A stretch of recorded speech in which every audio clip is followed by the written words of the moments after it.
Tuwid na tuwid ang tayo ni Rolen habang kaharap niya ang major na si Teves. Diretso lamang ang kanyang tingin kahit na nagkakaroon siya ng kakaunting kaba sa kanyang dibdib. Yun ang unang pagkakataon na haharap siya sa isa sa mga tinitingala ng lahat sa hanay nila. Kaya naman, labis-labis ang kanyang pag-aalala na baka may magawa na naman siyang hindi magugustuhan ng iba. Madalas kasing pumapalpak ang binata dahil na rin sa pagiging kabado nito. At ang pagsusundalo naman ay hindi niya talaga gusto. Napilitan lamang siyang maging sundalo dahil halos lahat ng lalaki sa kanilang pamilya ay nagsisilbi sa bayan. Kung hindi sundalo, pulis naman. Private First Class Roland Teves, sir! Reporting for duty!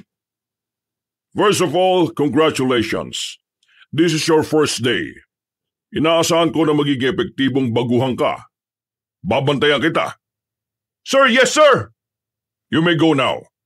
Sir, yes, sir! Nauna na siyang lumabas ng silid ni Major Teves. Nang lumabas na rin ang iba pang naroroon ay saka siya bumalik. Sinarado niya ang pinto at agad na lumapit sa matanda. Inabutan agad siya ng sigarilyo at parabang hindi mga sundalo kung kumilos. Ang hirap magpaka-professional sa harapan mo, Lo. Pakiramdam ko, anumang oras matatawa ako eh. Buti nga kinakaya mong hindi matawa. Kasi ako, hirap na hirap din ako. Para kang matinong tao eh. Matinong tao naman ako, Lo. Kung makapagsalita ka naman, parang wala akong ginawa kundi maging sakit ng ulo ah. Bakit hindi ba? Hindi ka nga sana makakapagtapos at makakapagsimula sa serbisyo kung hindi lang ako nakiusap eh. Bagsak ang 2 training mo. Yung written exam mo rin nung nakaraan, ang bababa. Sa batch ninyo ikaw lang dapat ang hindi makakatapos. Nakakaya. Buti na lang mabait ang kumpare ko. Nagawa namin ng paraan. Pasensya na talaga, Lo. Ginawa ko naman kasi yung best ko eh. Pero ganun pa rin talaga eh. Kung hindi mo talaga gusto, hindi naman kita pinipilit. Ikaw lang naman ang nagpe-pressure sa sarili mo na maging sundalo. Alam mo, hindi naman porke maraming sundalo o pulis sa pamilya natin dapat pati ikaw rin. Ayoko po kasi maging kahihiyan sa angka natin. Isa pa, ako lang naman kasi ang anak na lalaki ng mga magulang ko. Alam ko na ito rin naman ang gusto nila. Alam mo, sa buhay, hindi gusto ng iba ang dapat masunod. Dapat ang gusto mo. Alam mo kung bakit?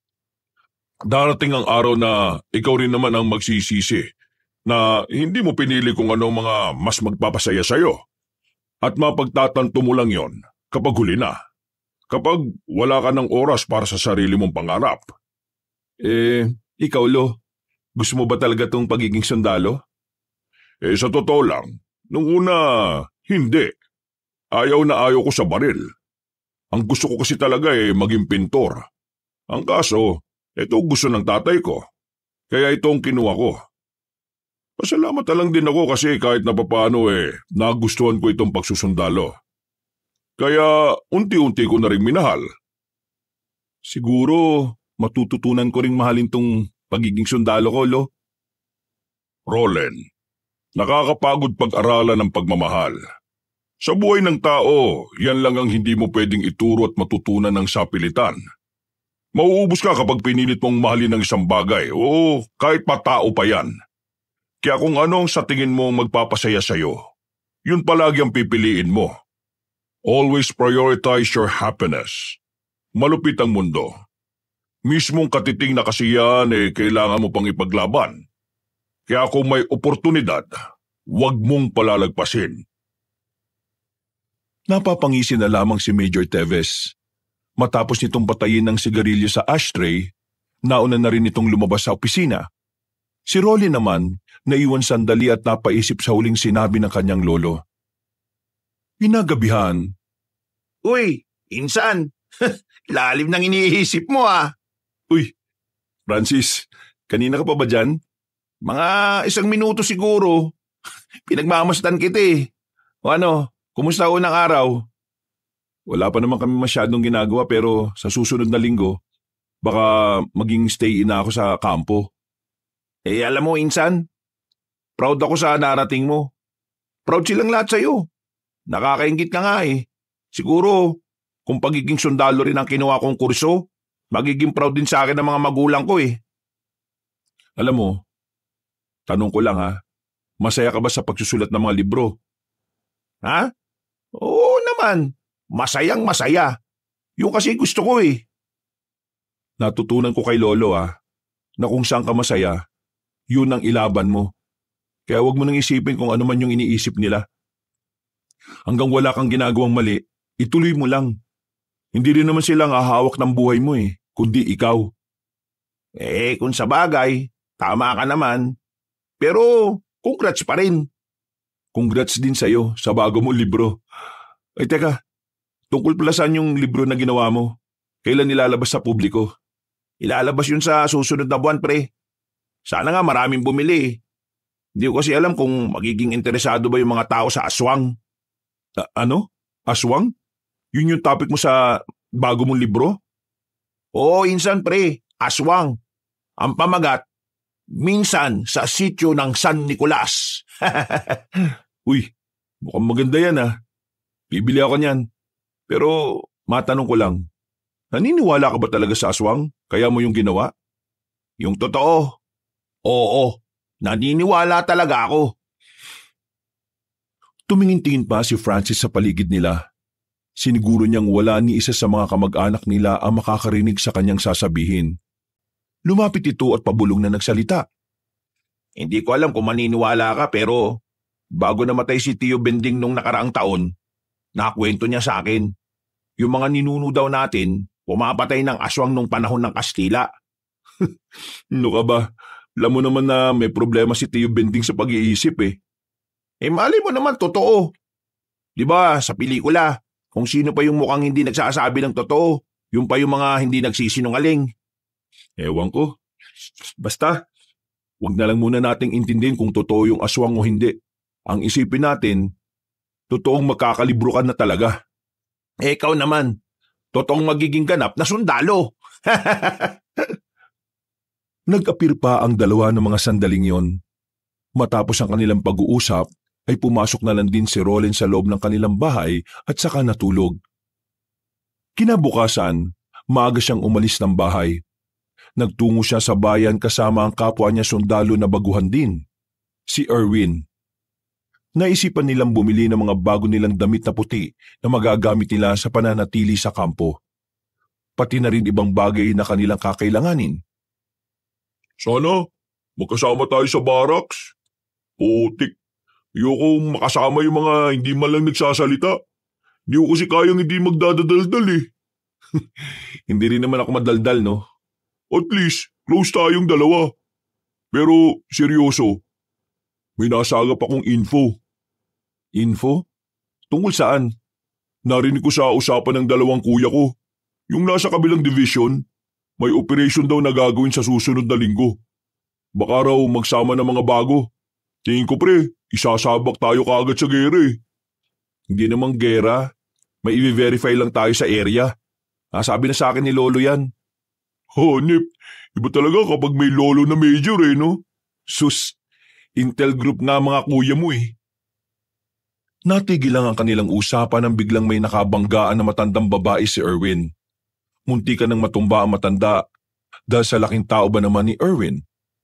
Humingi naman ng paumanhin ng binata pero biglang sumigaw ang matanda at nagpakita ito ng pagiging iritado. Hindi ka ba tumitingin sa dinaraanan mo? O sinadya mo talaga akong banggain? Naku, hindi po. Pasensya na po. May hinahanap po kasi ako sa bag ko. Hindi ko po talaga kayo nakita. Pasensya na po. Pasensya? Munti ka na ako matumba? Paano kung tumama ang ulo ko sa simento? Pasensya na lang? Hindi ko naman po talaga sinasadya, Ali. Pasensya na po talaga. Kasalanan ko. Anak mayaman ka siguro, ana. Ano po? Ang mayayaman talaga, akala mo hari ng daan Kapag naglalakad, kung sino-sino lang binabangga. Alibasa, malakas ang loob na manghama kasi maraming pera. At kapag nakasakit naman ng ibang tao, malakas ang loob kasi hindi makukulong kasi may panglagay. Di ba ganyan ang mga kagaya niyong mayayaman? Grabe naman po kayo sa mayayaman. Hindi po ganoon. May mga mayayaman pong hindi gaya ng sinasabi niyo. Pero ako po, hindi naman po ako mayaman Nakakaluwag lang. Itong katabi ko po ang mayaman. Marunong ka rin sumagot at mangasar, ha? Pinagtitinginan na sila ng mga tao ng mga sandaling yon. Kaya naman, hindi na rin nagsayang pa ng oras si Rolen. Nakialam na siya sa nangyayari. Manang, ako na po ang humihingi ng paumanhin kung hindi po kayo napansin ng kaibigan ko. Kung gusto niyo po, dadali namin kayo sa ospital para ma-check. If may seryosong galos kayong natamo, wag na po sana natin palakin. At baka kung saan-saan pa po mapunta yung usapan na to. Aba, bida-bida ka rin ngayon. Ano akala mo, abogado ka? Huwag mo akong turuan. Ano po bang gusto niyo? Humingi na ng tawad ang kaibigan ko. Nagpapakumbaba na kami pero ikaw pa rin tong galit na galit. Ano po bang pwede nating gawin para maayos yung usapan na to? Pre, yaman mo na. Mukhang sarado naman ang utak na matandang yan eh. Away lang talaga yata gusto mangyari niyan. Magsisisihan mong sinira mong oras ko, iho! Magsisisi ka! Naglakad na ang matandang babae na parang wala lang nangyari. Naiwang napapailing na lamang ang magkaibigan. Hindi nila alam kung ano ba talaga ang problema na matanda. Maging silang dalawa ay naguguluhan na lang din. Matapos silang makapamili sa bayan, naghiwalay na rin sila ng landas. Sa kabilang barangay pa kasi nakatira si Erwin. Pero magkalapit lang din naman sila ng lugar. Pag-uwi ni Rolen, inilapag niya kaagad sa sala ang mga dala niya. Napasuyod siya ng tingin sa sala at napangiti. Bigla na lang kasi niyang na-miss ang kanyang ina na madalas na naglilinis doon. Nasa ibang bansa kasi ang kanyang mga magulang. Siya lang ang nasa Pilipinas para ituloy ang kanyang pagsusundalo. Pagpunta niya ng kusina ay nagulat siya nang makita niya ang kanyang lolo. Nakaharap sa ref at tumitingin ng pwedeng makain. Lolo, di ka man lang nagpasabi na pupunta ka pala. Bakit? Bawal ba akong pumunta rito? Hindi naman sa ganun. Ang ibig kong sabihin, sana nakapaghandaman lang ako. Mula nang mag-ibang bansa ang mama mo, itong ref na to, hindi na nagkaroon ng matinong laman. Puro tubig eh. Puro tubig pala bakit ang tagal mong mamili? Pinipili ko kung ano yung mas masarap na tubig. Nagtungo ang dalawa sa sala at umupo sa sofa. Alam ni Rolen na may mahalagang sasabihin sa kanya ang lolo niya, kaya siya nito sinadya sa bahay. Lo, may sasabihin ka ba? Sa Sabado, sisimulan na ang operasyon. Nabanggit ko na sa iyo yun, hindi ba? Gusto kitang tanungin. Gusto mo bang sumaba ka agad? Kasi kung gusto mong maranasan agad ang isa sa mga bagay na mas makakapagpaunlad sa iyo bilang sundalo, pwede naman kitang isama sa listahan. Gusto ko kaagad maranasan yung ganun para masanay ako. Pero matanong ko lang, Lo, ano ba yung makakalaban natin doon? Mga rebelde. Susubukan natin makipagnegosasyon sa kanila. Usapang peace talk to, Rolen. At alam mo naman kung gaano kadelikado ang ganitong usapan kapag ang kausap mo ay isang rebelde. Sige, Lo. Gusto kong sumama. O sige. Pero ito lang ang sinasabi ko sa iyo, ha. Kapag nasa kampo tayo, major ako, hindi mo ako lolo. Tatawagin mo ako sa kung ano ang pagkakakilala sa akin ng mga kabaro natin. Oo naman, Lo. Professional lang dapat. Huwag kayo mag-alala. Hindi naman kita bibigyan ng kahihiyan Gagawin ko lahat na makakaya ko para bigyan ka ng karangalan. Basta huwag mong ipresyo ng sarili mo, ha. Ang gusto ko lang maging kapaki-pakinabang na sundalo ka. Ngumiti na lamang si Rolen sa kanyang lolo. Mabilis na lumipas ang mga araw. Naganda na rin si Rolen para sa pinakaseryosong araw niya sa serbisyo. Itong araw na kung saan kailangan niyang maging epektibong sundalo para sa kanilang operasyon. 5 silang mga baguhan. Ang mga kasama nila ay matatagal na rin sa serbisyo. Kasama rin nila si Major Teves na siyang mangunguna sa grupo nila. Habang nasa loob ng truck habang nagbabiyahe, napansin ni Rolen na parang hindi mapakali ang lalaking si Erwin. Pinagpapawisan yon kahit na mahangin naman nung hapon na yun. Dahil katabi rin naman niya ito, tinanong na niya kung ano ang problema nito. Uy, buddy, anong problema? Okay ka lang? Bigla akong nalalamig. Hindi ko alam kung bakit. Masama ba pakiramdam mo? O konti. Pero kanina bago ako umalis, ayos naman ako eh. As in, magaan ang pakiramdam ko. Pero kanina nung nakaidlip ako, paggising ko, masama na yung pakiramdam ko eh. Baka naman may nakain kang hindi maganda. Wala. Pero tingin ko may weirdong nangyayari. Anong weirdo? Napaginipan ko yung matandang nakasagutan natin sa bayan. Galit na galit, buddy. Para niya akong kakainin ng buhay eh. Tapos, paggising ko, ayun, masama na pakiramdam ko. Tingin ko dahil yun sa panaginip ko eh. Dahil sa panaginip, sumama ang pakiramdam mo? Parang malabo yata yan, buddy ah. Ewan ko. Basta ganun eh. Sa mga sumunod na sandali, narating na rin nila ang kanilang magiging kampo. Nakatirik yun sa gitna ng kagubatan na isang bundok lang ang pagitan mula sa lugar na kanilang pupuntahan. Bago sumapit ang kinagabihan, tinipon silang lahat at naglatag ng mga paalala si Major Teves. Marami itong sinabi tungkol sa mga dapat nilang gawin at hindi. At nagdagdag na rin ito ng mga impormasyon na may kinalaman sa kanilang gagawing operasyon. Dakong 7:00, pinuntahan ni Roland si Erwin sa barracks nito. Nabalitaan kasi ni Roland na tuluyan ng nilagnat ang binata. Pagtingin niya kay Erwin, nakita niyang pawis na pawis ito, nakabaluktot, lamig na lamig. At ang mas nakapukaw pa ng kanyang atensyon ay ang pangingitim ng daliri nito. Lo, Sir Erwin may sakit. Hindi ba natin siya pauuwiin muna? Di bang sinabi ko sa iyo na hindi mo ko lolo kapag nasa trabaho tayo? Sir, yes sir. Hindi niya ikakamatay ang lagnat. Uminom lang siya ng gamot. Hindi ka pwedeng magsundalo kung iindahin mo ang sakit. Kung sa lagnat di mo kayang labanan, hindi mo rin malalabanan ng mga kalaban. Sige na, go back to your barracks. May ginagawa ko. Pero sir, tingin ko malala ang lagay niya eh. Hindi po yata simpleng lagnat lang ang meron siya. Please check him, sir. Immediately. You are not a doctor. Kaya wala kang sapat na kaalaman kung gaano kaseryosong sakit ng isang tao.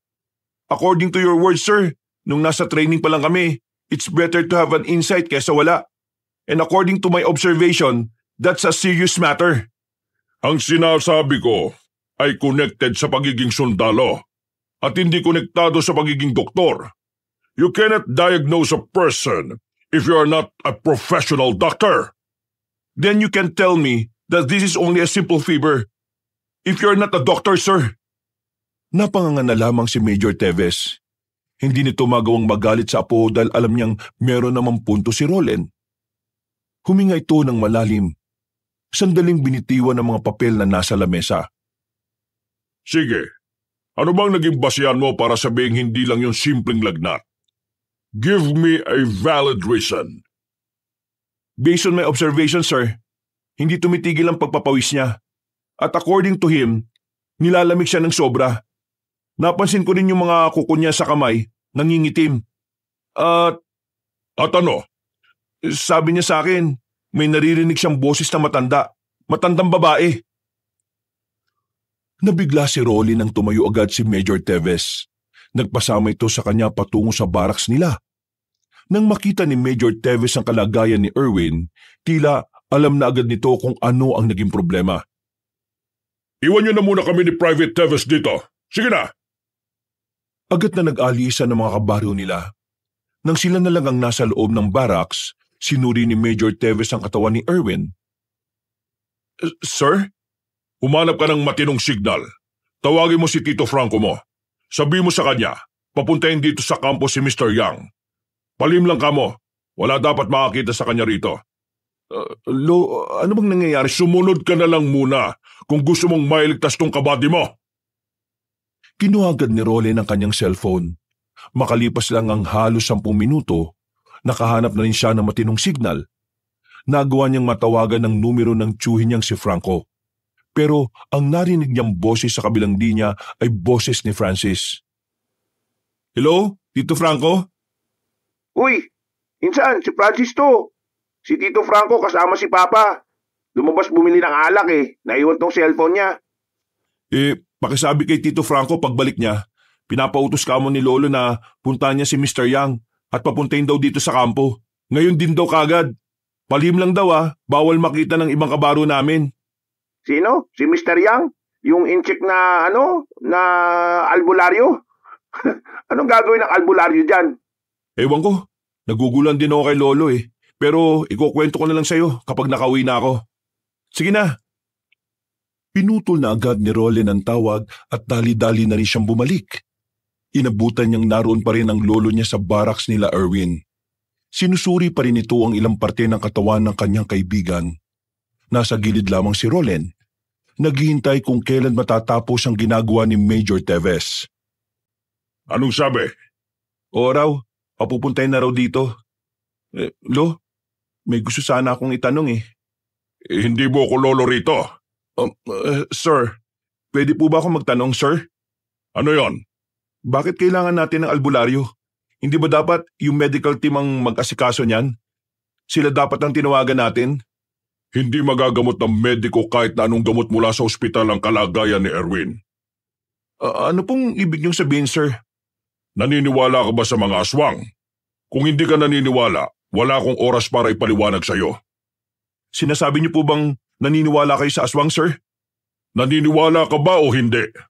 Hindi ko masasabing hindi, pero interesado po ako malaman ng tungkol sa mga kagaya nila. Itong si Private Reyes, nadali siya ng aswang. Paano nangyari yun, Lo? Anong sinabi mo? Paano nangyari yun, sir? May mga aswang na kapag nadikitan mo lang, kaya ka nilang saktan.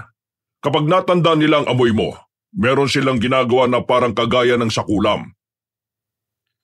Medyo nabigla si Roland sa mga narinig niya sa kanyang lolo. Hindi naman kasi niya inakala na sa pagiging astig, respetado at istriktong alagad ng batas, may ganong klase ng paniniwala pala ang matanda. Bagay na hindi naman niya nakikita noon. Ang mga ganitong kaso, hindi kayang gamutin ng medisina mula sa mga doktor o ospital. Mas lalo pang lumalala ang kondisyon ng pasyente kung sila ang gagawa ng paggagamot. Sir, hindi ko inakala na may ganito kayong paniniwala. Pero iginagalang ko po. Masaya po ako malaman. Oo, naniniwala ako sa mga aswang. At malaki ang naging papel ng mga aswang na yan sa buhay ko. Pero huwag ka na magtanong. Hindi itong tamang oras para magkwento at pag-usapan ng mga ganong bagay.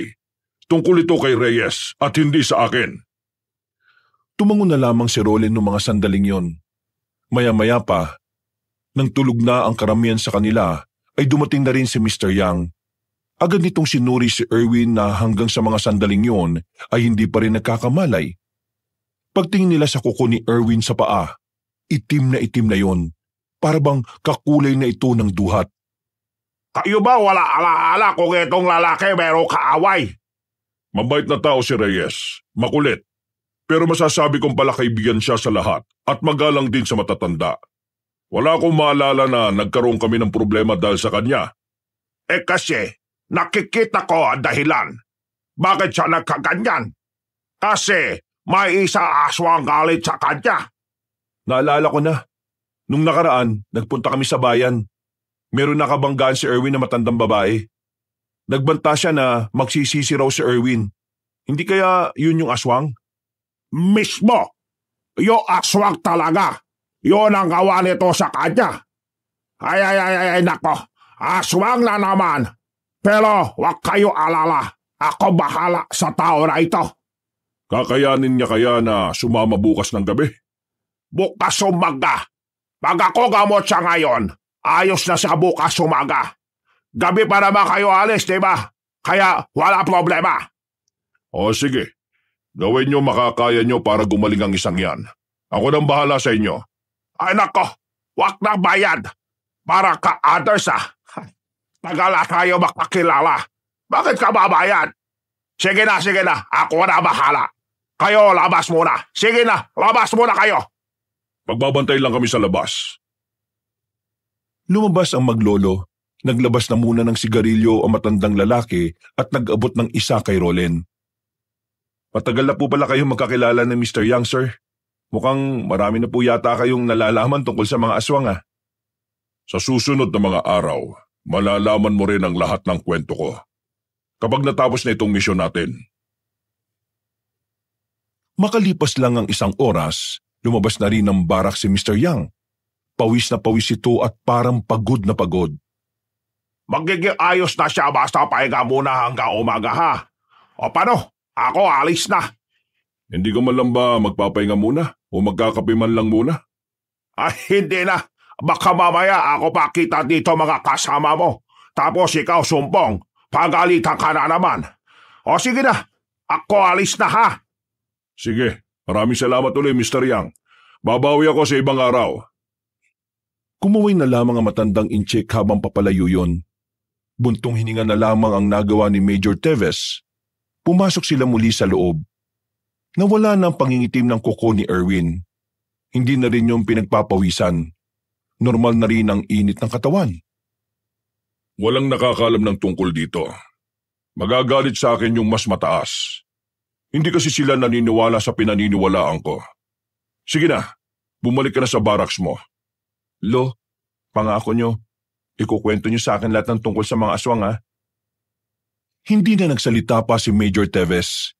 Si Roland naman ay nagpahinga na lang din. Kinabukasan ng umaga, dali-daling pinuntahan ni Roland ang kanyang kaibigan na si Erwin. May malay na si Erwin at magaan na rin ang pakiramdam. Lihim niya itong kinausap at sinabi ang mga nalaman niya mula sa albularyong inchik. Totoo? Aswang ang dahilan kung bakit ako nagkasakit?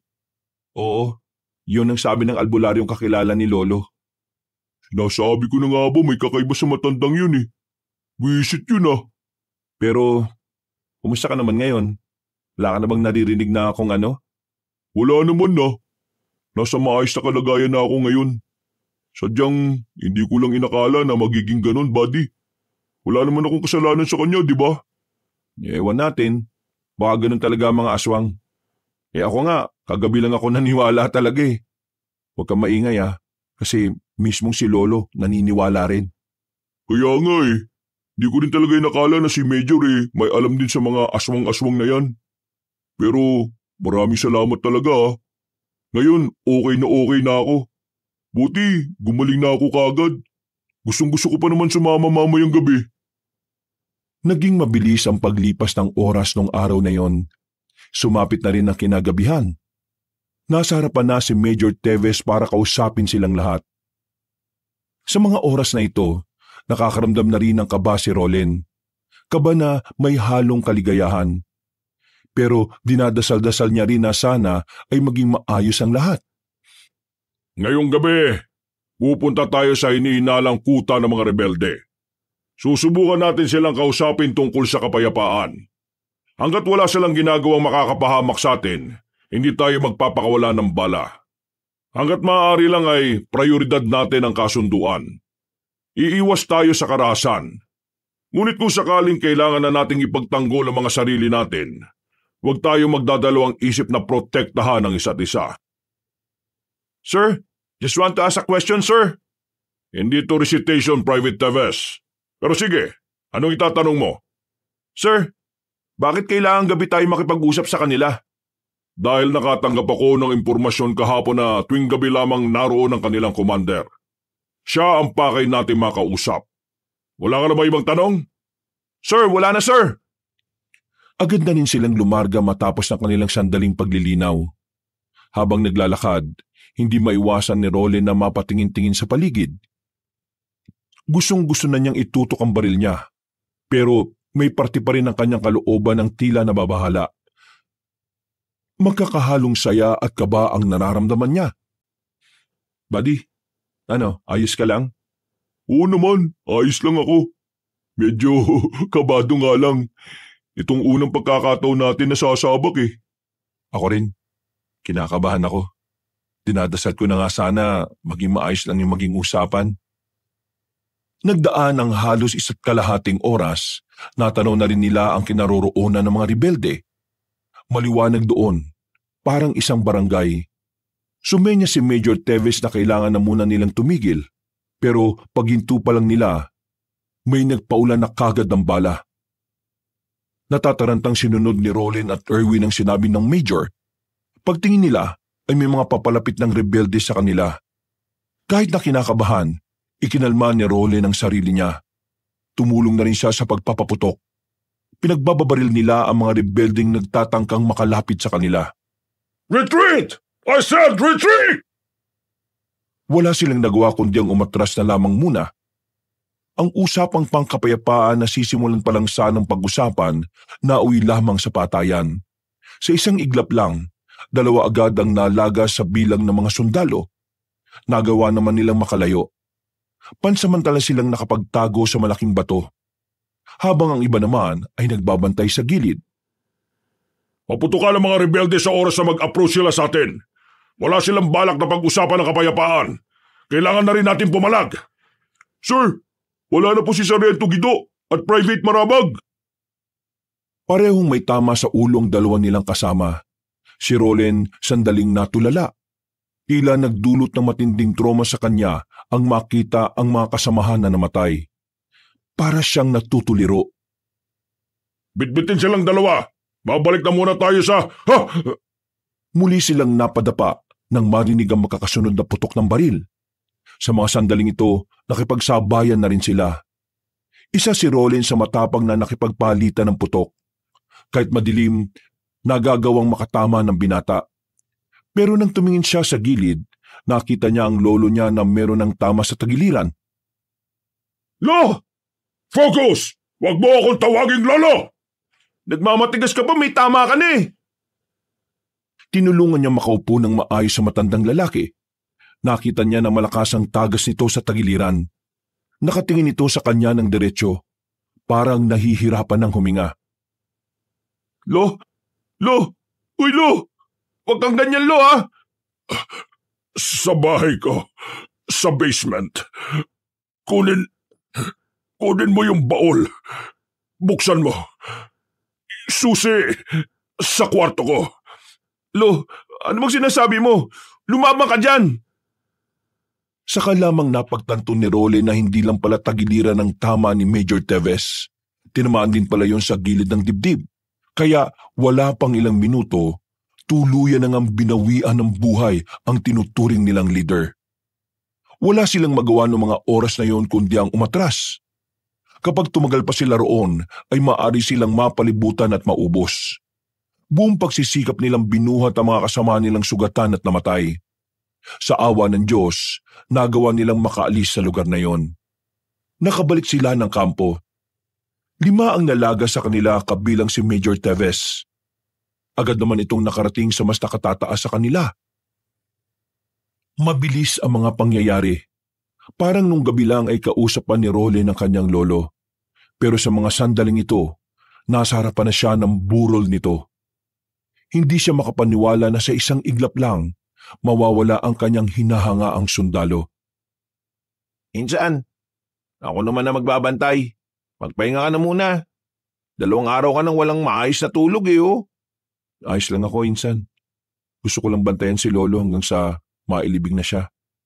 Hindi ko siya nabantayan nung nasa gitna kami ng putukan eh. Insan, wala kang kasalanan sa nangyari. Kaya huwag mong sisiin ang sarili mo.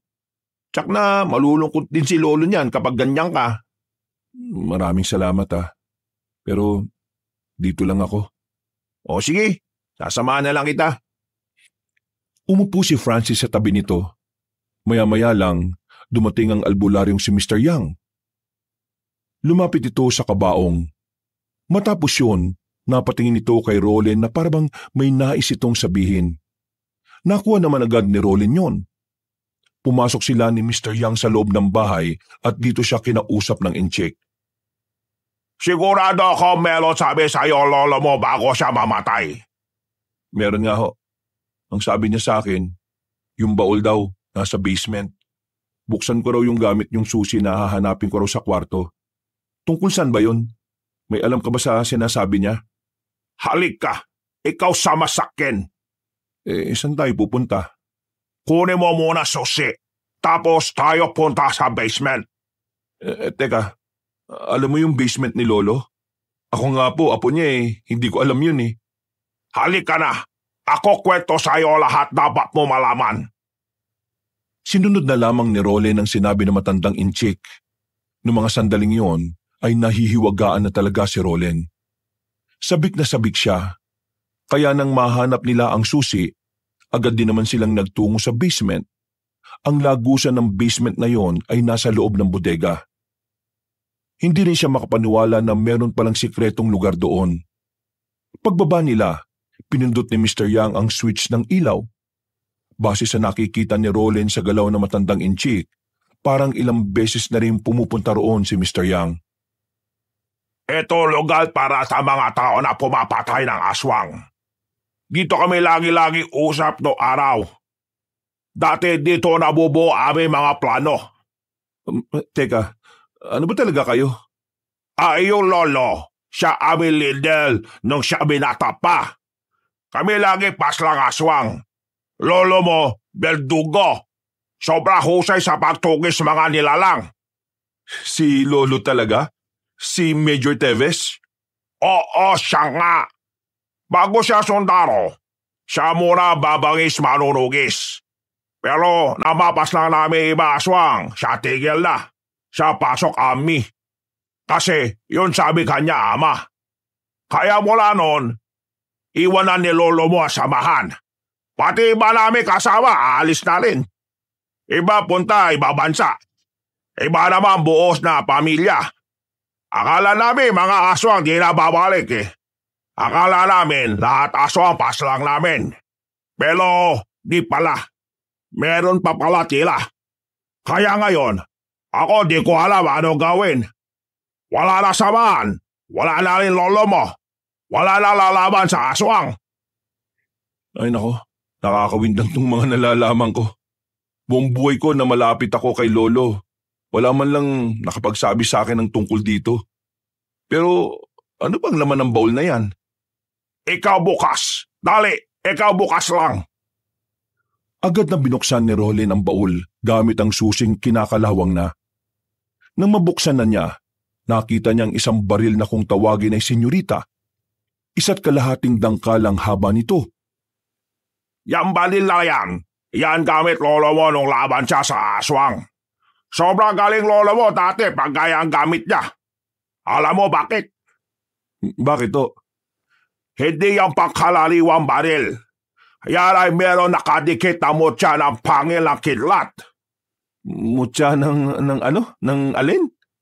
Mutya ng pangil ng kidlat. Teka.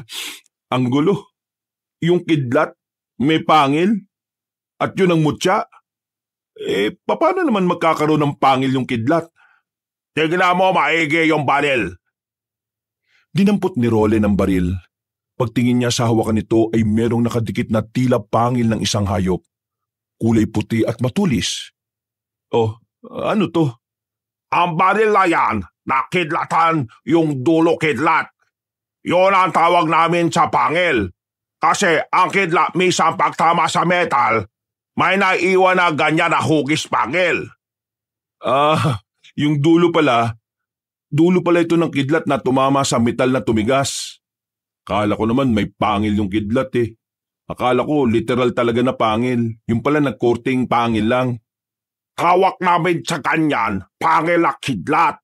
At ang pangil na ganyan, siya tuling namin mutya. Isa mutya na makapangyari ang pagdating sa pag-asinta. Ano gagawin ko dito? At bakit pinabuksan sa akin ni Lolo to?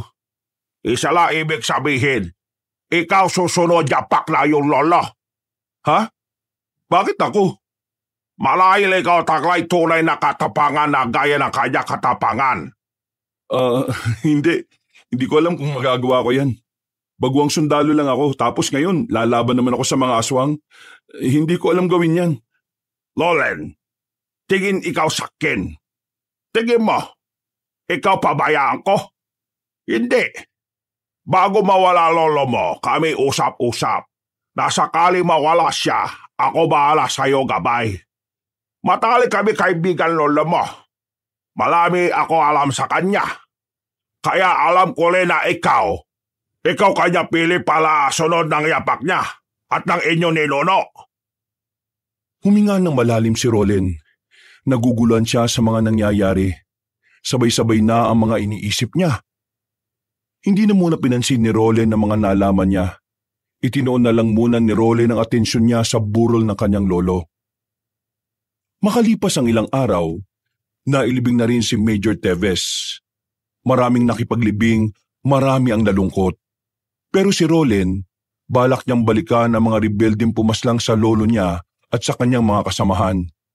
Kaya kinabukasan pa lang, muli siyang sumama pabalik sa kampo. Iba na ang namumuno sa kanila at mas marami na sila kumpara nung una.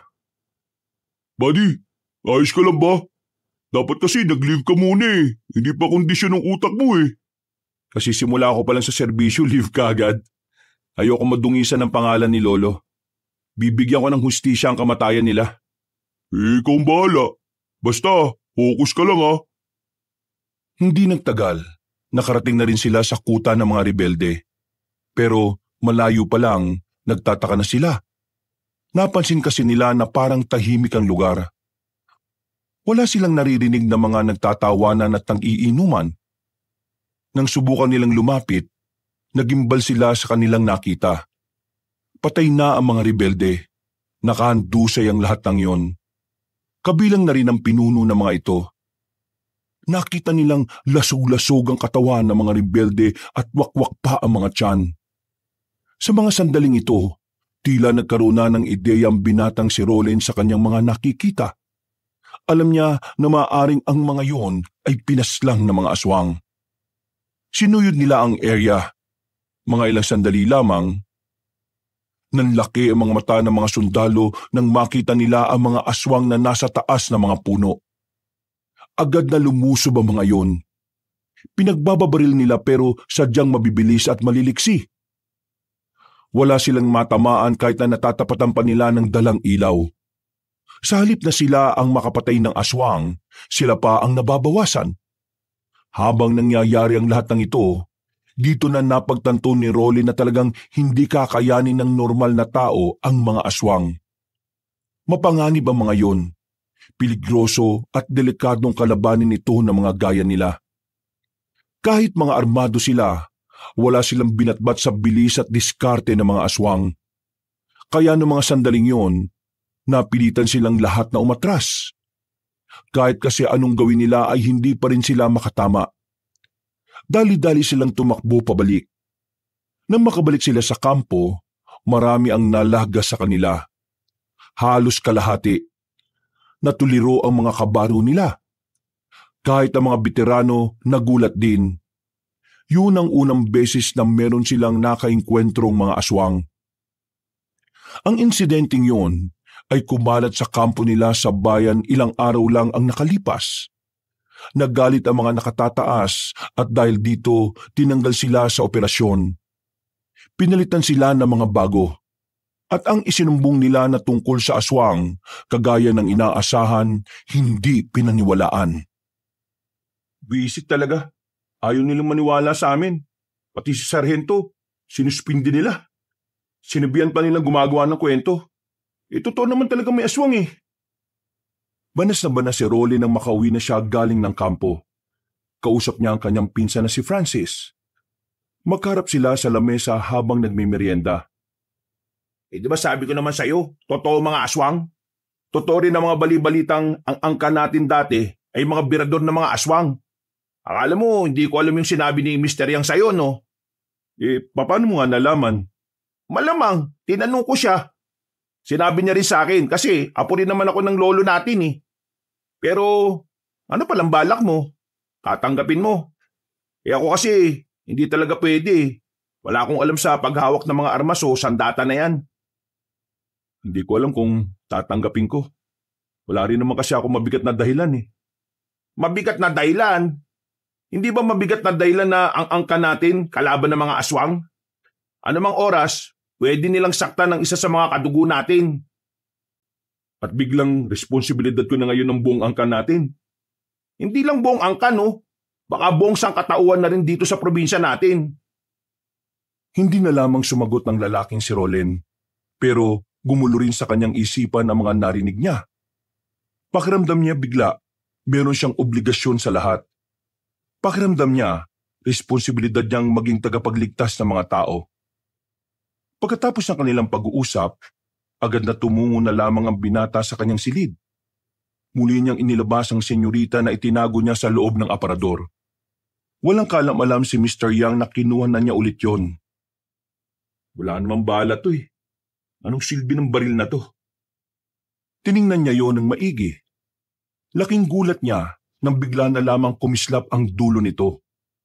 Nakaramdam din siya ng bahagyang init kaya nabitiwan niya yun. Nanlalaki ang kanyang mga mata.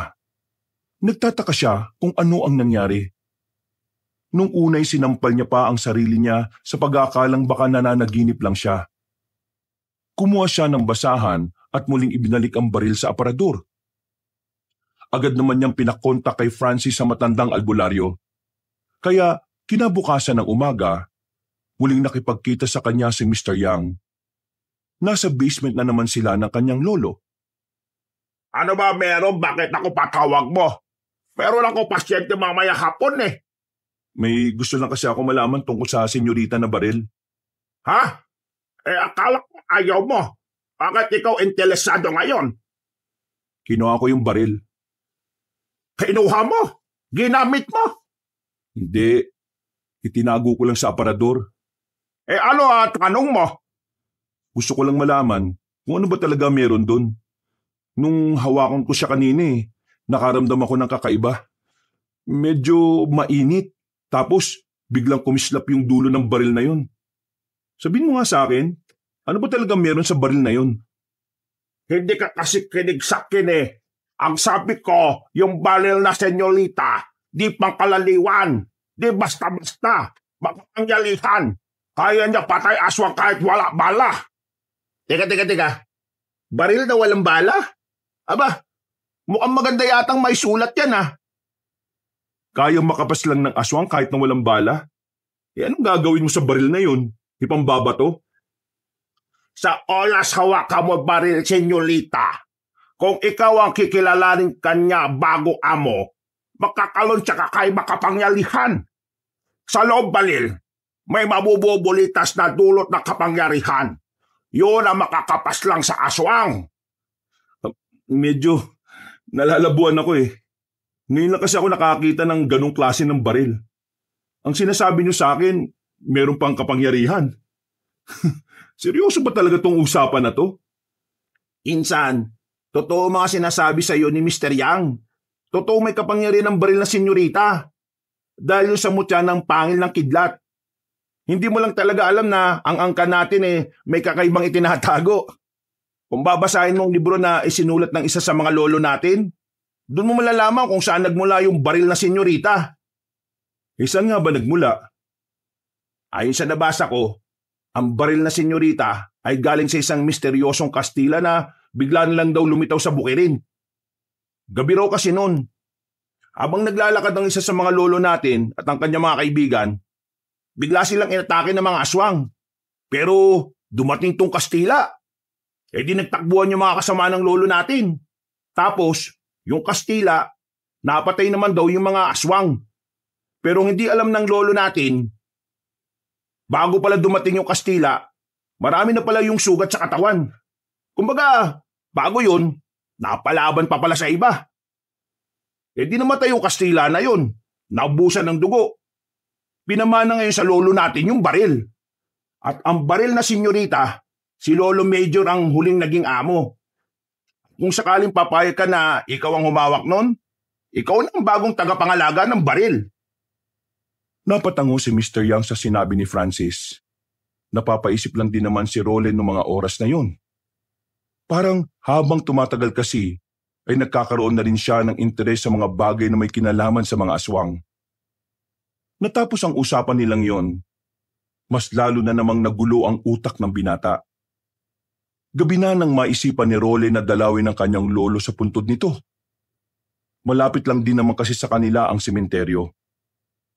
Kahit 10:00 na, ay wala siyang pakialam sa paligid. Dala niya ang baril na senyorita na nakalagay lamang sa maliit na bag. Umupo siya sa harapan ng puntod ni Major Teves. Lo, daya mo naman kasi. Nauna ka kagad na mawala. Hindi mo man lang naipaliwanag sa akin na maayos ang lahat. Lo, bigyan mo naman ako ng sign. Bigyan mo ako ng senyales kung tutuloy pa ba ako sa army o kung papatulan ko na ba yung sinasabi ni Mr. Yang.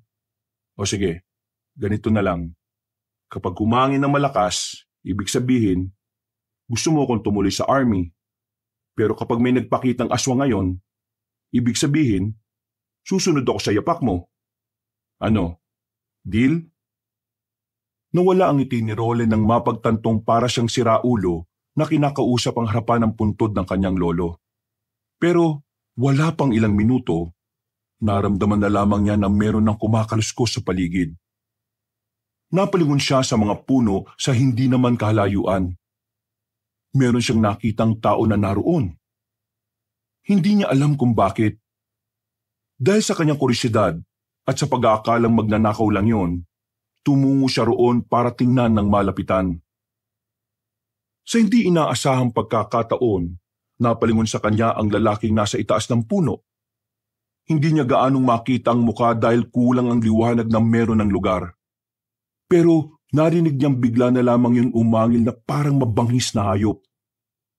Gagi. Lo, eto na bang sinyalis mo? Hindi nagdalawang isip si Roland na kunin ng senyoritang baril. Tinutukan niya ang aswang. Pagkalabit niya ng gatilyo, bigla na lamang may kumislap sa dulo ng baril pero walang tunog ng putok. Nakita na lamang niyang bumagsak ang aswang. Sa pagkamangha, hindi agad nakagalaw si Roland. Napapatingin na lamang siya sa baril na yun. Sa mga oras na yun, hindi na niya namalayan na nakaalis na pala ang aswang. Ang bihira. Paano nangyaring tinamaan yung aswang na yun wala naman lumabas na bala rito. At saka, ang astig naman ito. Parang kidlat yung nalabas ang uso Nagmamadali siyang makaalis doon nang mabahalang baka may iba pang mga aswang na dumating. Agad niyang pinuntahan si Francis sa bahay niya. Mabilis din naman dumating ang kanyang pinsan. Seryoso? Meron kang binaril na aswang gamit yung senyorita? Oo. Hindi rin nga ako makapaniwala na magagawa ko yun Bigla ko na lang naisip na magtiwala sa baril na yun, kahit na alam kong wala naman talagang bala. Isang malalim na paghinga ang kanyang ginawa. Unti-unti na niyang nabibigyan ng interes ang pagsunod sa yapak ng kanyang lolong na mayapa. Makalipas ang ilang araw, nalalapit na rin ang kanyang pagbabalik sa serbisyo. Wala nang suspensyon na hindi makatarungang ipinataw sa kanila. Pero kahit na ilang araw na lang ay makakabalik na siya ulit. Tila naguguluhan naman ang kanyang sarili kung magpapatuloy pa rin siya. Wala na rin naman kasi si Major Teves na siyang naging inspirasyon niya. Isa pa, una pa lang ay hindi naman talaga niya gusto ang pagsusundalo. Ginawa niya lang yon dahil ayaw niyang maging kahihiyan sa kanyang pamilya. At dahil na rin sa iniidolo niya si Major Teves. Pero nagulat rin si Roland na ganun rin pala ang iniisip ni Erwin. Buddy, sigurado ka na ba sa desisyon mo? Sayang naman yung pinaghirapan mo ng ilang taon kung aayaw ka na. Buddy, parang hindi para sa akin ang pagsusundalo Araw-araw at gabi-gabi akong ginugulo ng mga nangyayari. Para akong nababaliw. Isa pa, saka ko lang napagtanto na ayaw ko pang mamatay. Tsaka, ayaw ko naman talaga nito una pa lang Teka. Akala ko ba gusto mong magsundalo? Ang gulo mo naman. Di, napagtanto ko lang kasi ngayon na hindi pala talaga ako dito masaya. Mas gusto ko palang trabahong ligtas. Yung trabahong siguradong may bukas para sa akin. Dito kasi hindi ko alam Parang palagi na lang nasa delikado buhay natin. Tapos yung nakaraan pa, mga aswang. Yung pa'y nakalaban natin. Tingnan mo naman pre Sinong hindi mabubuang? Pinatay ang mga kasama natin nung unang beses. Tapos, sa pangalawang beses natin punta sa kampo ng mga rebelde, mga aswang naman ang pumatay sa mga kasama natin. Napapailing na lamang ang lalaking si Erwin. Naiintindihan naman ni Roland ang nararamdaman ng kanyang kabady. Dahil sa totoo lang, halos pareho lang din naman kasi sila ng pinagdaraanan. Dahil sa mga sinabi sa kanya ni Erwin, naisipan niyang ituloy na rin talaga ang pag-alis sa serbisyo. Kaya nung hapon din na yon, kasabay niyang nagtungo sa opisina si Erwin. Pinayagan naman silang makapag-resign dahil na rin sa isyo sa mentalidad ng dalawa. Labis kasi talagang nagdulot ng trauma ang mga nangyari sa kagubatan. Nung gabing yon, Malas yata natin ngayon, pre. Walang masak yan eh. Ayos lang yan. Sanay naman ako maglakad eh. Sigurado kang sanay ka maglakad ah. Malayo-layong lalakarin natin, pre. Wala namang problema, no? Nung nag-aaral pa ako, puro lakad lang din naman kasing ginagawa ko. Yung baon ko kasi tinitipid ko nun eh. Para lang makapaglaro ng mga video game dito sa bayan. Buti ka pa, nakaranas maglaro ng mga ganyan. Ako kasi, hindi eh. Alam mo naman kung gaano ka-stricto pamilya ko. Bawal ang mga bagay na walang kinalaman sa pagpapayaman at pagpapalakas ng pangalan namin. Maya-maya lang, may sasakyang bumusina ng malakas. Uy! Tarantado yun ah! Nasa gilid na nga tayo, sasagasaan pa tayo. Mga siraulo kasi talaga minsan yung mga driver na yan eh. Akala mo kanila yung daan porque malaki yung sasakyan nila. Ay nako, kung nabubuhay pa si Lolo, yari yan kapag sinumbong ko yan. Ayaw na ayaw pa naman sa mga taong harabas kung magpatakbo.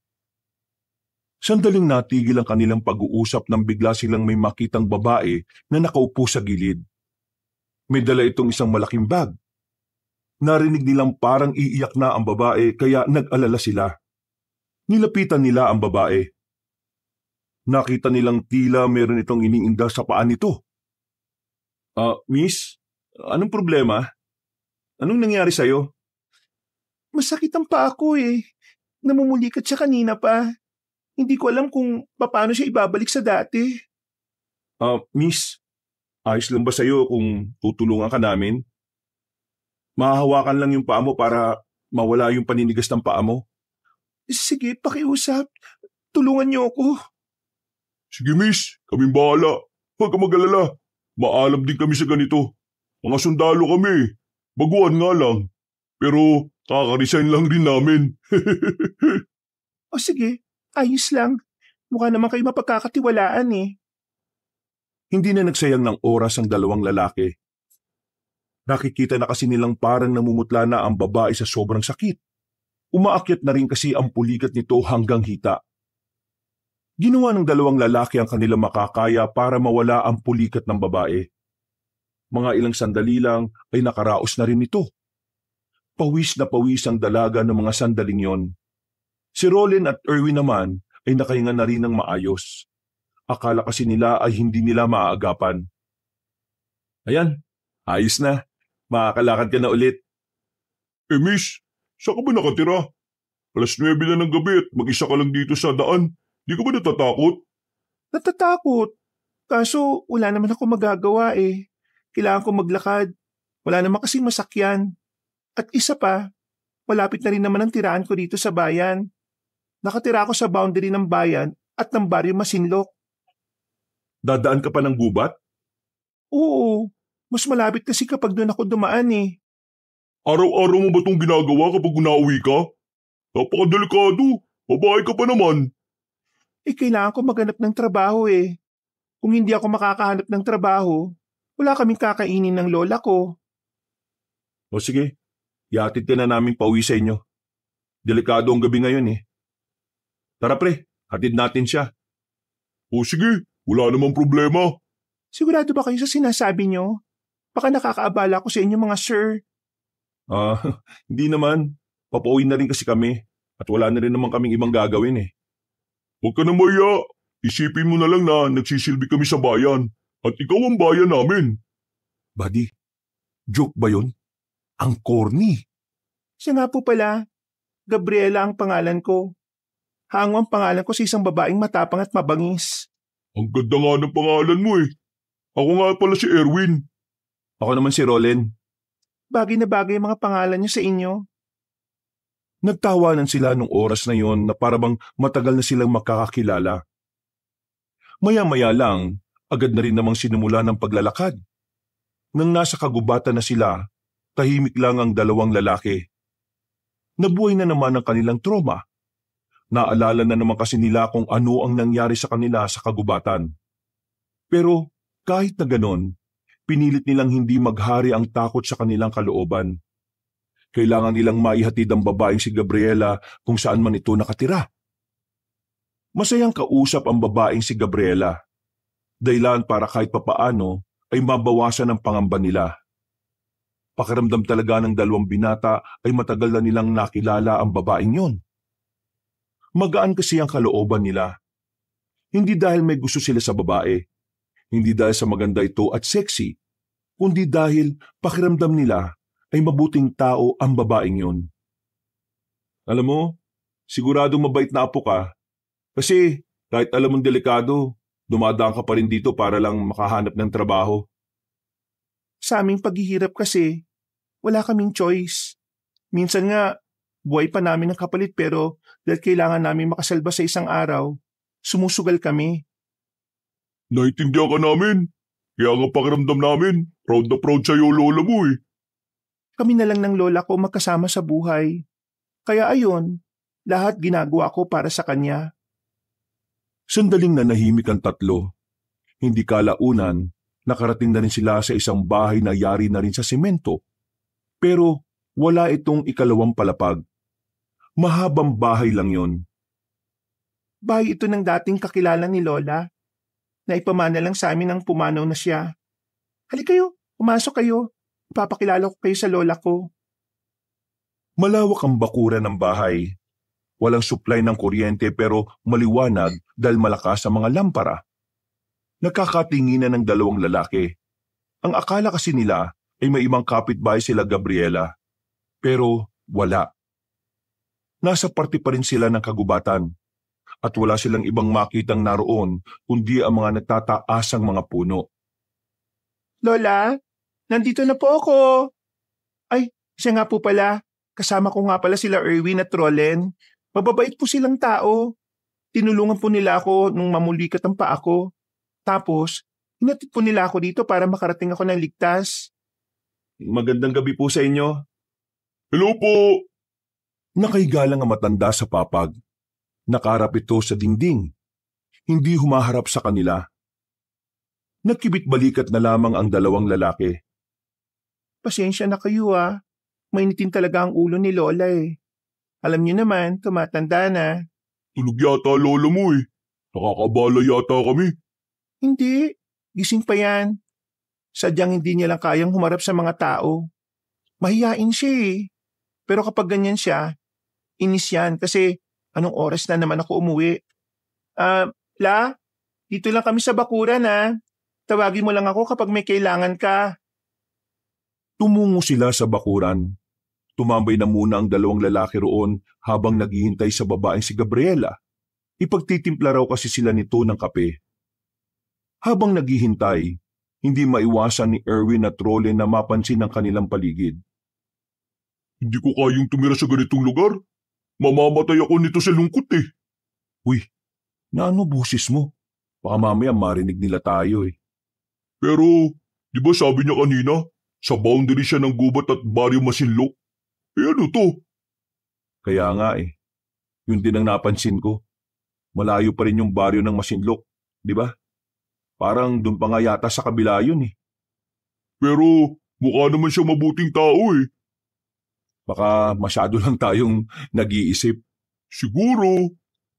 Natigil lang ang kanilang pag-uusap nang biglang dumating na ang babaeng si Gabriela. Dala na nito ang 2 tasa ng kape. Ngumiti pa ito sa kanila. Bago ilapag, ngiti pa lang ng babae, parang nakikiliti na sila na hindi nila maintindihan. Bigla na lang nagbago ang ibig sabihin ng ngiting yun para sa kanila.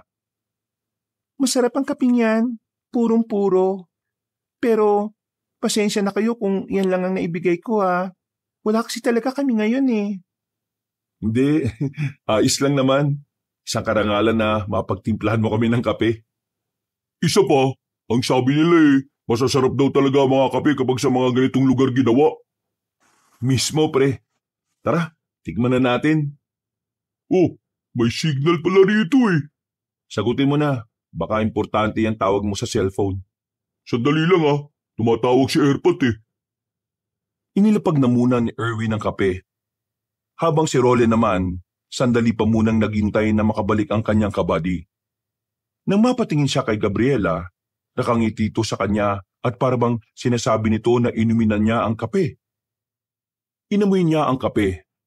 Amoy kaping barako naman. Pero Merong naamoy si Roland na weirdo mula roon. Para bang may ibang aroma na nagtatago sa mabangong alingaso ng kape. Wala pang isang minuto ay bumalik na rin si Erwin. Oh, anong sabi? Hindi ko rin nakausap na maayos eh. Putol-putol ang signal. Napapailing na lamang ang lalaking si Erwin. Iinumin sana nila ang kape nang bigla na lamang nakaramdam ng kaba ang lalaking si Roland. Hindi niya alam kung bakit, pero pakiramdam niya kapag ininom nila ang kapeng yon ay may mangyayaring hindi maganda. Kaya naman sinenyesan ni Roland ang kaibigan niya. Agad naman siyang naintindihan ni Erwin. Bakit? May problema ba? Ayaw niyo ba ng kape ng tinimpla ko? Hindi. Naiihi lang ako. Nasaan pala yung banyo niyo? Banyo? Sa likod ng bahay namin. Naroon ang banyo namin. O sige, paihi na muna ako ha. Tumango lang sa kanya ang babaeng si Gabriela. Agad naman siyang nagtungo sa banyo. Pagdating niya sa likod bahay, habang umiihi siya, ay naramdaman niyang merong nakatayo sa likuran niya. Akala niya nung una ay si Erwin lang, pero nang lumingon siya, nakita niya ang lola ni Gabriela. Nakatingin lang sa kanya ng seryoso, pero isang bagay ang kanyang napagtanto. Nakita na niya ang mukhang yon ng matanda. Hindi siya maaaring magkamali. Ang matandang yon ay ang matandang nakasagutan nila ni Erwin sa bayan. Nang sumilay ang nakakalokong ngiti ng Ali, dito na nagsimulang mataranta ang lalaking si Roland. Lumapit sa kanya ang matanda at sinubukan siyang dakmain. Pero mabuti na lamang ay nakailag siya. Hindi na siya nagsayang pa ng oras. Agad niyang binalikan ang kanyang kabady. Oh, bakit pre? Anong problema? Tara, umalis na tayo rito. Niloloko niyo lang tayo, pre. Teka, ano ba sinasabi mo? Yung matandang babae na nakasagutan mo sa bayan at yung matandang babae na aswang na naging dahilan kung bakit ka nagkasakit, yun ang lola niya. Aswang silang dalawa. Ano? Sandali, hindi ko kayo maintindihan. Huwag mo na kaming linlangin, Gabriela. Hindi ako tanga, no? Alam ko nang dinala mo lang kami dito para biktimahin. Hindi, nagkakamali ka. Hindi naman kami aswang eh. Mga pangkaraniwang tao lang naman kami. Nakita ko sa likod bahay ang lola mo. Iba ang ngiti niya. May mahaba siyang kuko. Huwag ka na magsalita. Hindi na kami magtitiwala sa'yo. Dahil tsak na lahat ng sinabi mo sa amin kanina ay kasinungalingan lang. Bakit ka ba ganyan? Wala naman kaming ginagawang masama ah. Bakit mo kami ginagawa ng kwento? Yang kape na yan may kakaibang amoy. May nilagay ka dyan na kapag ininom namin, mawawala kami ng malay sigurado. Gabriela, kilala ko kaibigan ko. Hindi siya gagawa lang ng basta kwento lang. Naniniwala ako sa kanya. Naaswang ka. Aswang kayong dalawa ng lola mo. Kung talagang aswang ako at ang lola ko, patunayan nyo. Talagang patutunayan ko na aswang kayo.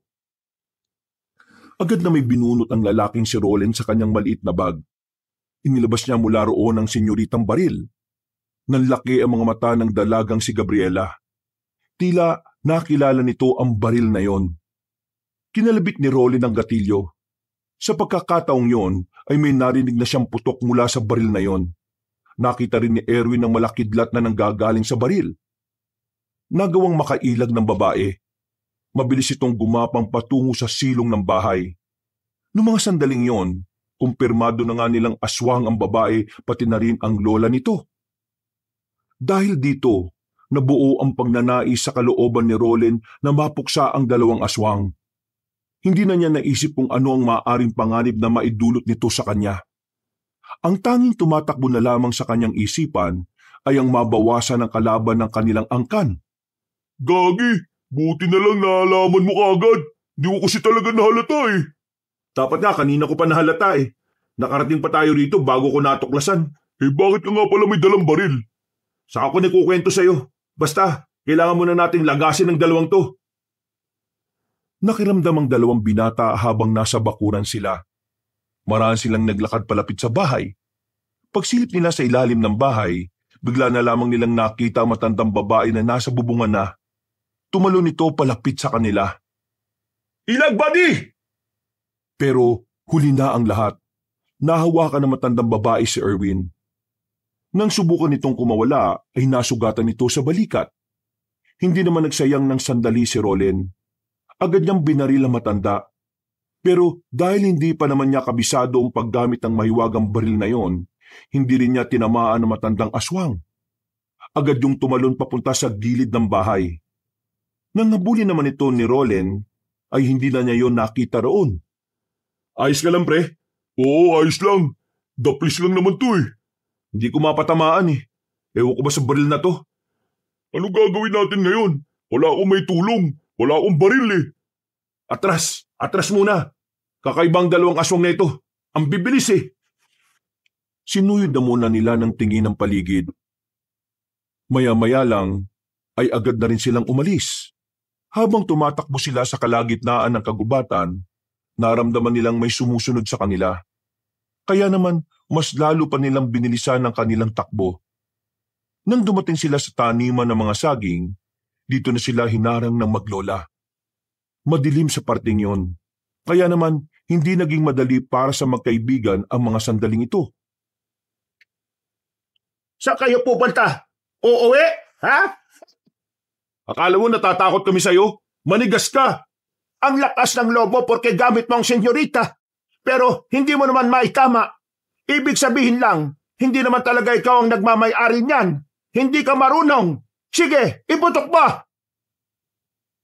Sa kasamaang palad, hindi na naman tinamaan ang ale. Sa halip, sila pa ang inatake nito. Sa kanilang kaliwa naman, naroon ang babaeng si Gabriela.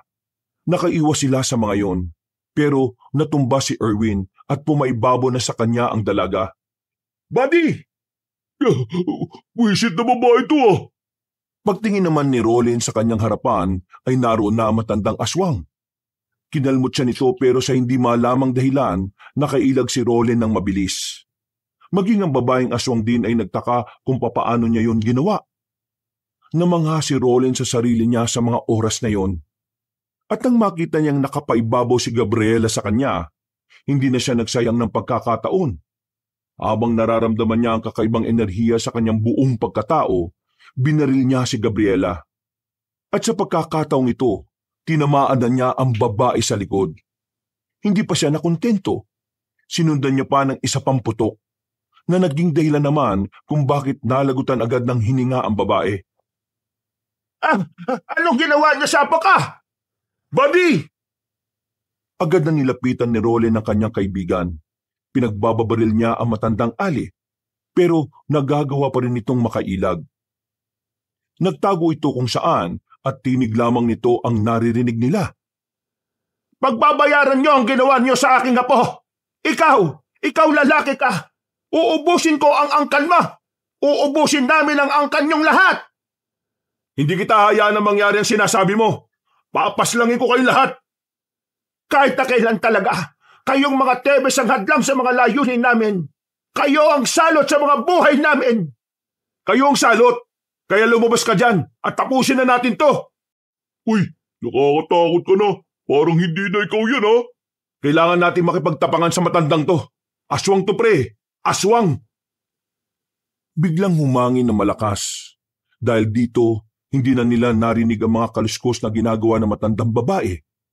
Pagtingin nila sa gilid, bigla na lamang lumitaw roon ang matandang babae. Kinalmot sila nito at tinamaan si Roland sa bandang likuran. Tinulak ni Roland ang kaibigan niya at binaril niya ulit ang aswang.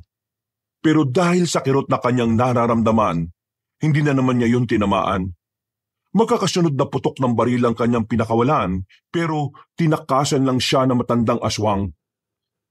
Kailangan na natin lisanin ng lugar na ito. Ayos ka lang ba? May galos ka eh. Oo, ayos lang ako. Napatingin silang dalawa sa babaeng si Gabriela. Napabuntong hininga na lang sila. Aminadong nanghihinayang si Roland dahil akala nila matinong tao ang babaeng yon. Agad-agad na rin nilang nilisan ang kagubatan. Mabilis din naman silang nakarating sa kalsada.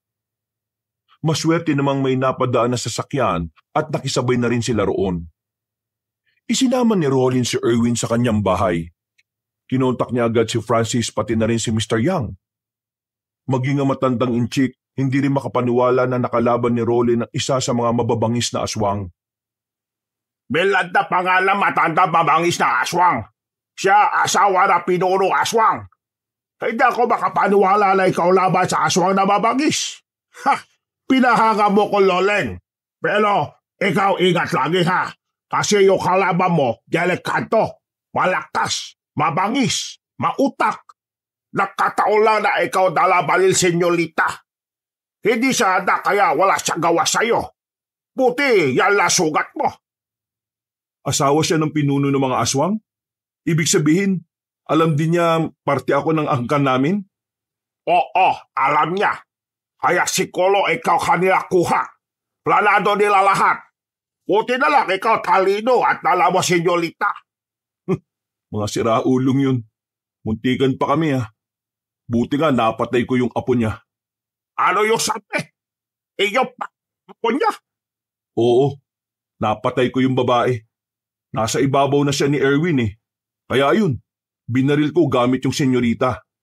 Nako, delikadong buhay mo. Pati na rin buong angkan nyo.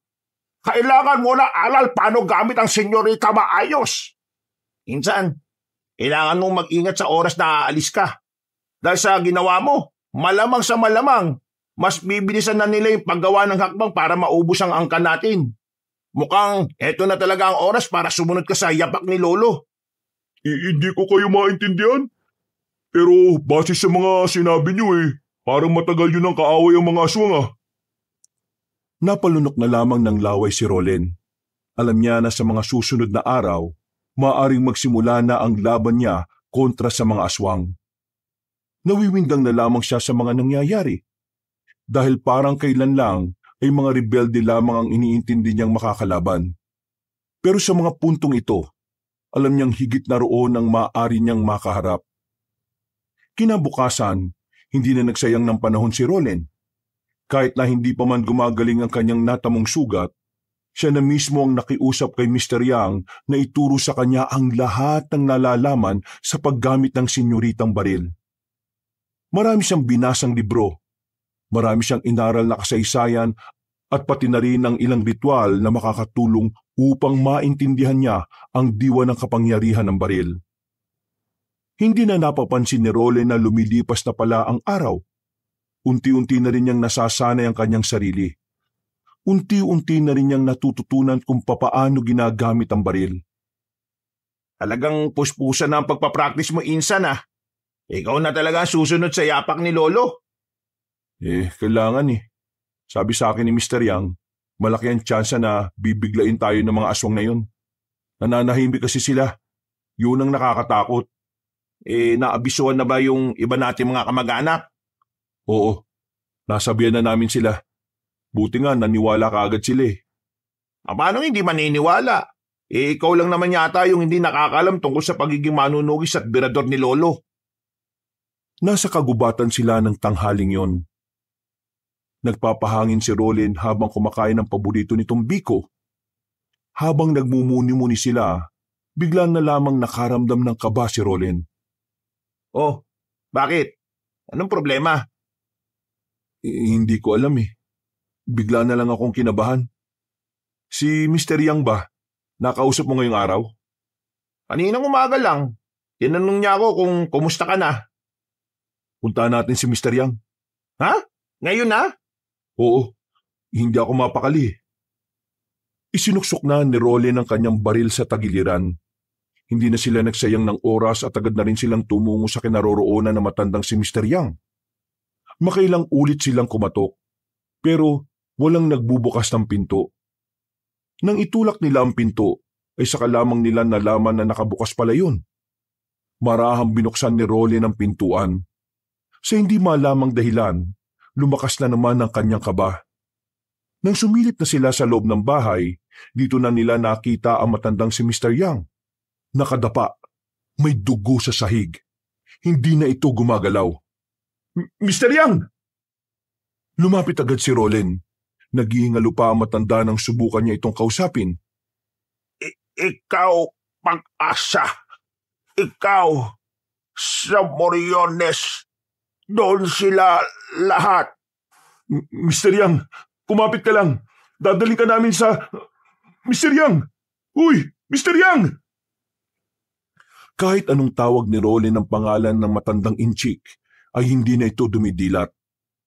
Tuluyan ang nalagutan ng hininga ang albularyo. At sa puntong yon, nagsimulang mabuo ang puot sa kalooban ni Roland. Kung kailan napapalapit na ang loob niya kay Mr. Yang, saka naman ito mawawala. Bagay na labis niyang kinasama ng loob. Kaya naman isinumpa niya nung araw na yon na hindi matatahimik ang kanyang kalooban hanggat hindi siya nakakaganti. Dahil malapit sa angkan nila si Mr. Yang, sila na ang sumagot ng lahat ng gastusin ng burol at libing nito. Insan, mauna na kami. Dito ka lang ba? Sige, uwi na rin ako maya-maya.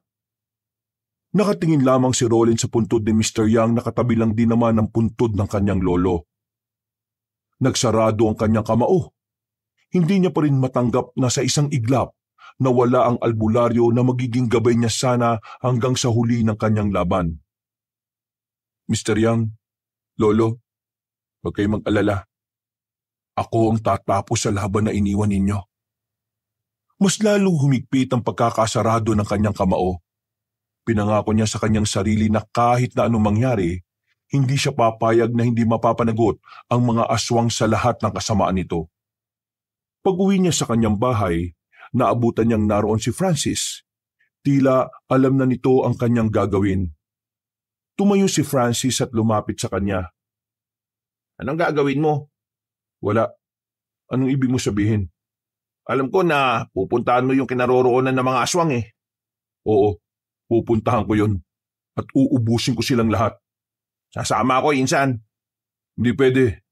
Laban ko to. Laban mo to? Laban to ng angkan natin.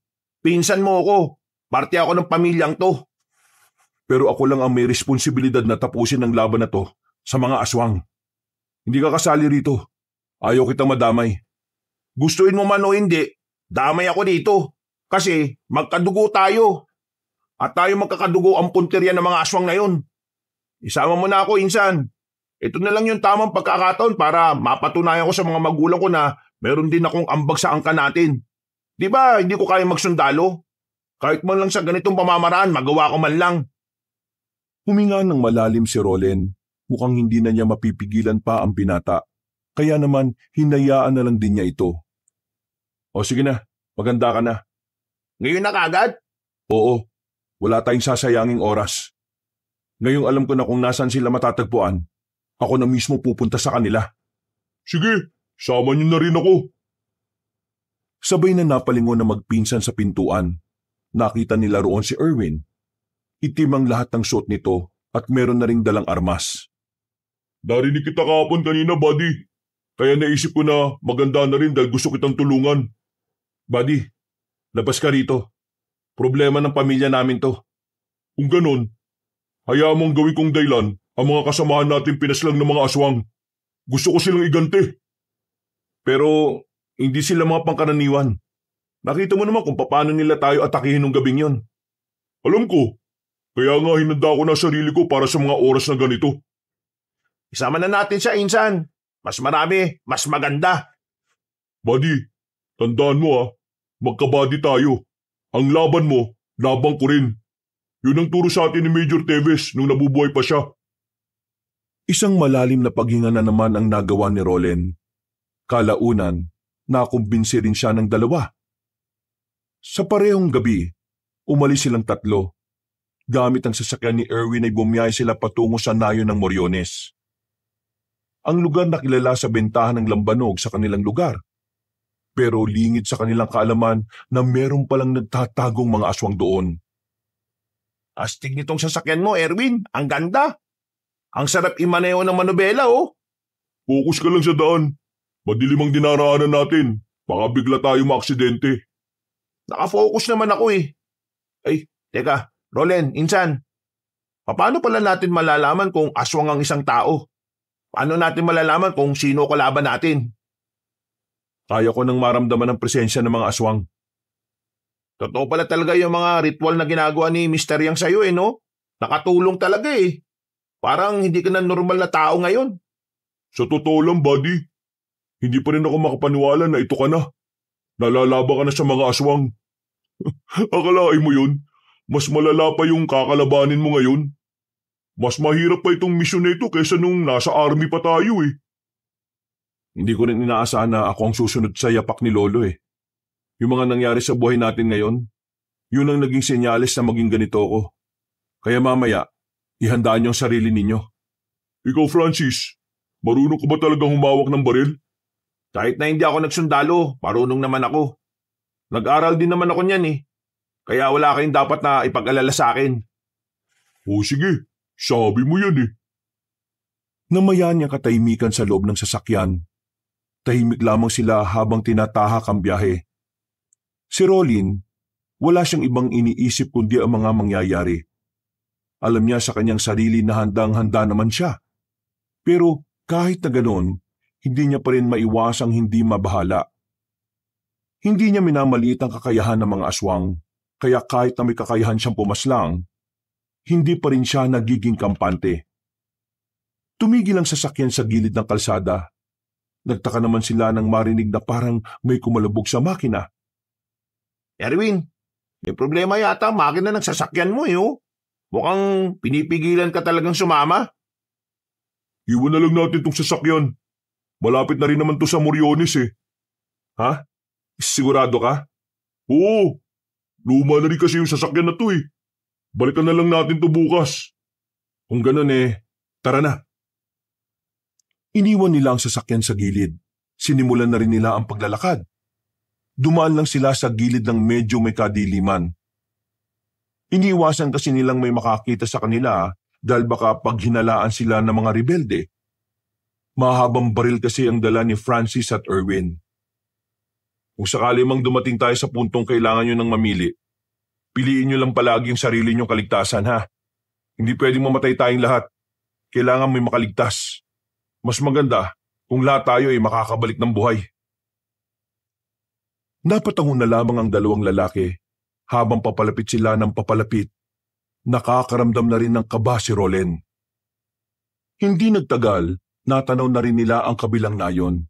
Maliwanag at mukhang masigla ang lugar na yon. Sa unang tingin, iisipin na tila pangkaraniwang lugar lamang yon. Pero sa malayo pa lang, nararamdaman na ni Rolin ang mga presensya ng mga aswang.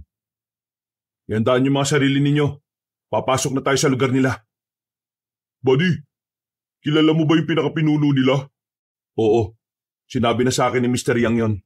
Kung sino yung mararamdaman kong pinakamalakas, yun na yon.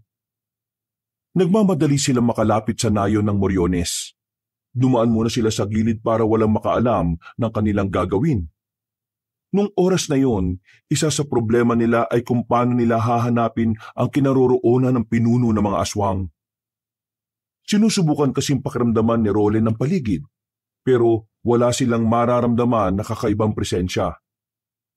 Anong balita, Insan? Hindi ko siya maramdaman dito. Mukhang may kakaiba siyang ginagawa para hindi siya matagpuan. Anong balak mo ngayon? Walang ibang choice. Una natin papaslangin ang mga aswang na narito. Palalabasin natin siya sa pambubulabog natin. Mukhang peligroso yung iniisip mo, Insan. Pero sige, palag-palag na yan. Nakikita niyo ba yung kumpulan na yon? Lahat yan aswang. Pagbilang ko ng 3, lalabas tayo. Rarat-ratin natin kaagad ang mga yan. Sigurado ko ba mga aswang yan? Baka mamaya mga tao lang pala yan. Nako, maging kriminal pa tayo. Kung wala kang tiwala sa pakiramdam ko, mabuti pa umuwi ka na lang. Francis, sa aming mga sundalo, kailangan mong pagkatiwalaan na sinasabi na mas nakakaalam. Yung kasi magiging gabay natin. Okay, sige na. 1, 2, 3. Naunang lumabas sa pinagtataguan ng lalaking si Rolin. Gamit ang senyoritang baril, pinaputukan niya ang mga aswang na nasa gilid. Habang ang dalawa naman ay niratrat ang mga nasa tindahan. Nagpulasan ang mga aswang. Si Rolin naman ay nauna nang lumapit. Isa-isa niyang pinagpapapaslang ang mga aswang. Kada tatamaan niya ay bulagta agad at unti-unting naaagnas. Yun ang epekto ng mahiwagang baril na may mutya ng pangil ng kidlat. Wala tayong ititira. Uubusin natin ang lahat ng yan. Francis, kaya pa ba? Oo naman oh. Ang saya nga eh. Para mga natatarantang pusa ang mga aswang habang pilit na iniiwasan ng mga balang pinakakawalan nila. Sa mga unang minuto, marami-rami na rin silang napaslang. Marami na ang nakabulagtang aswang sa daan.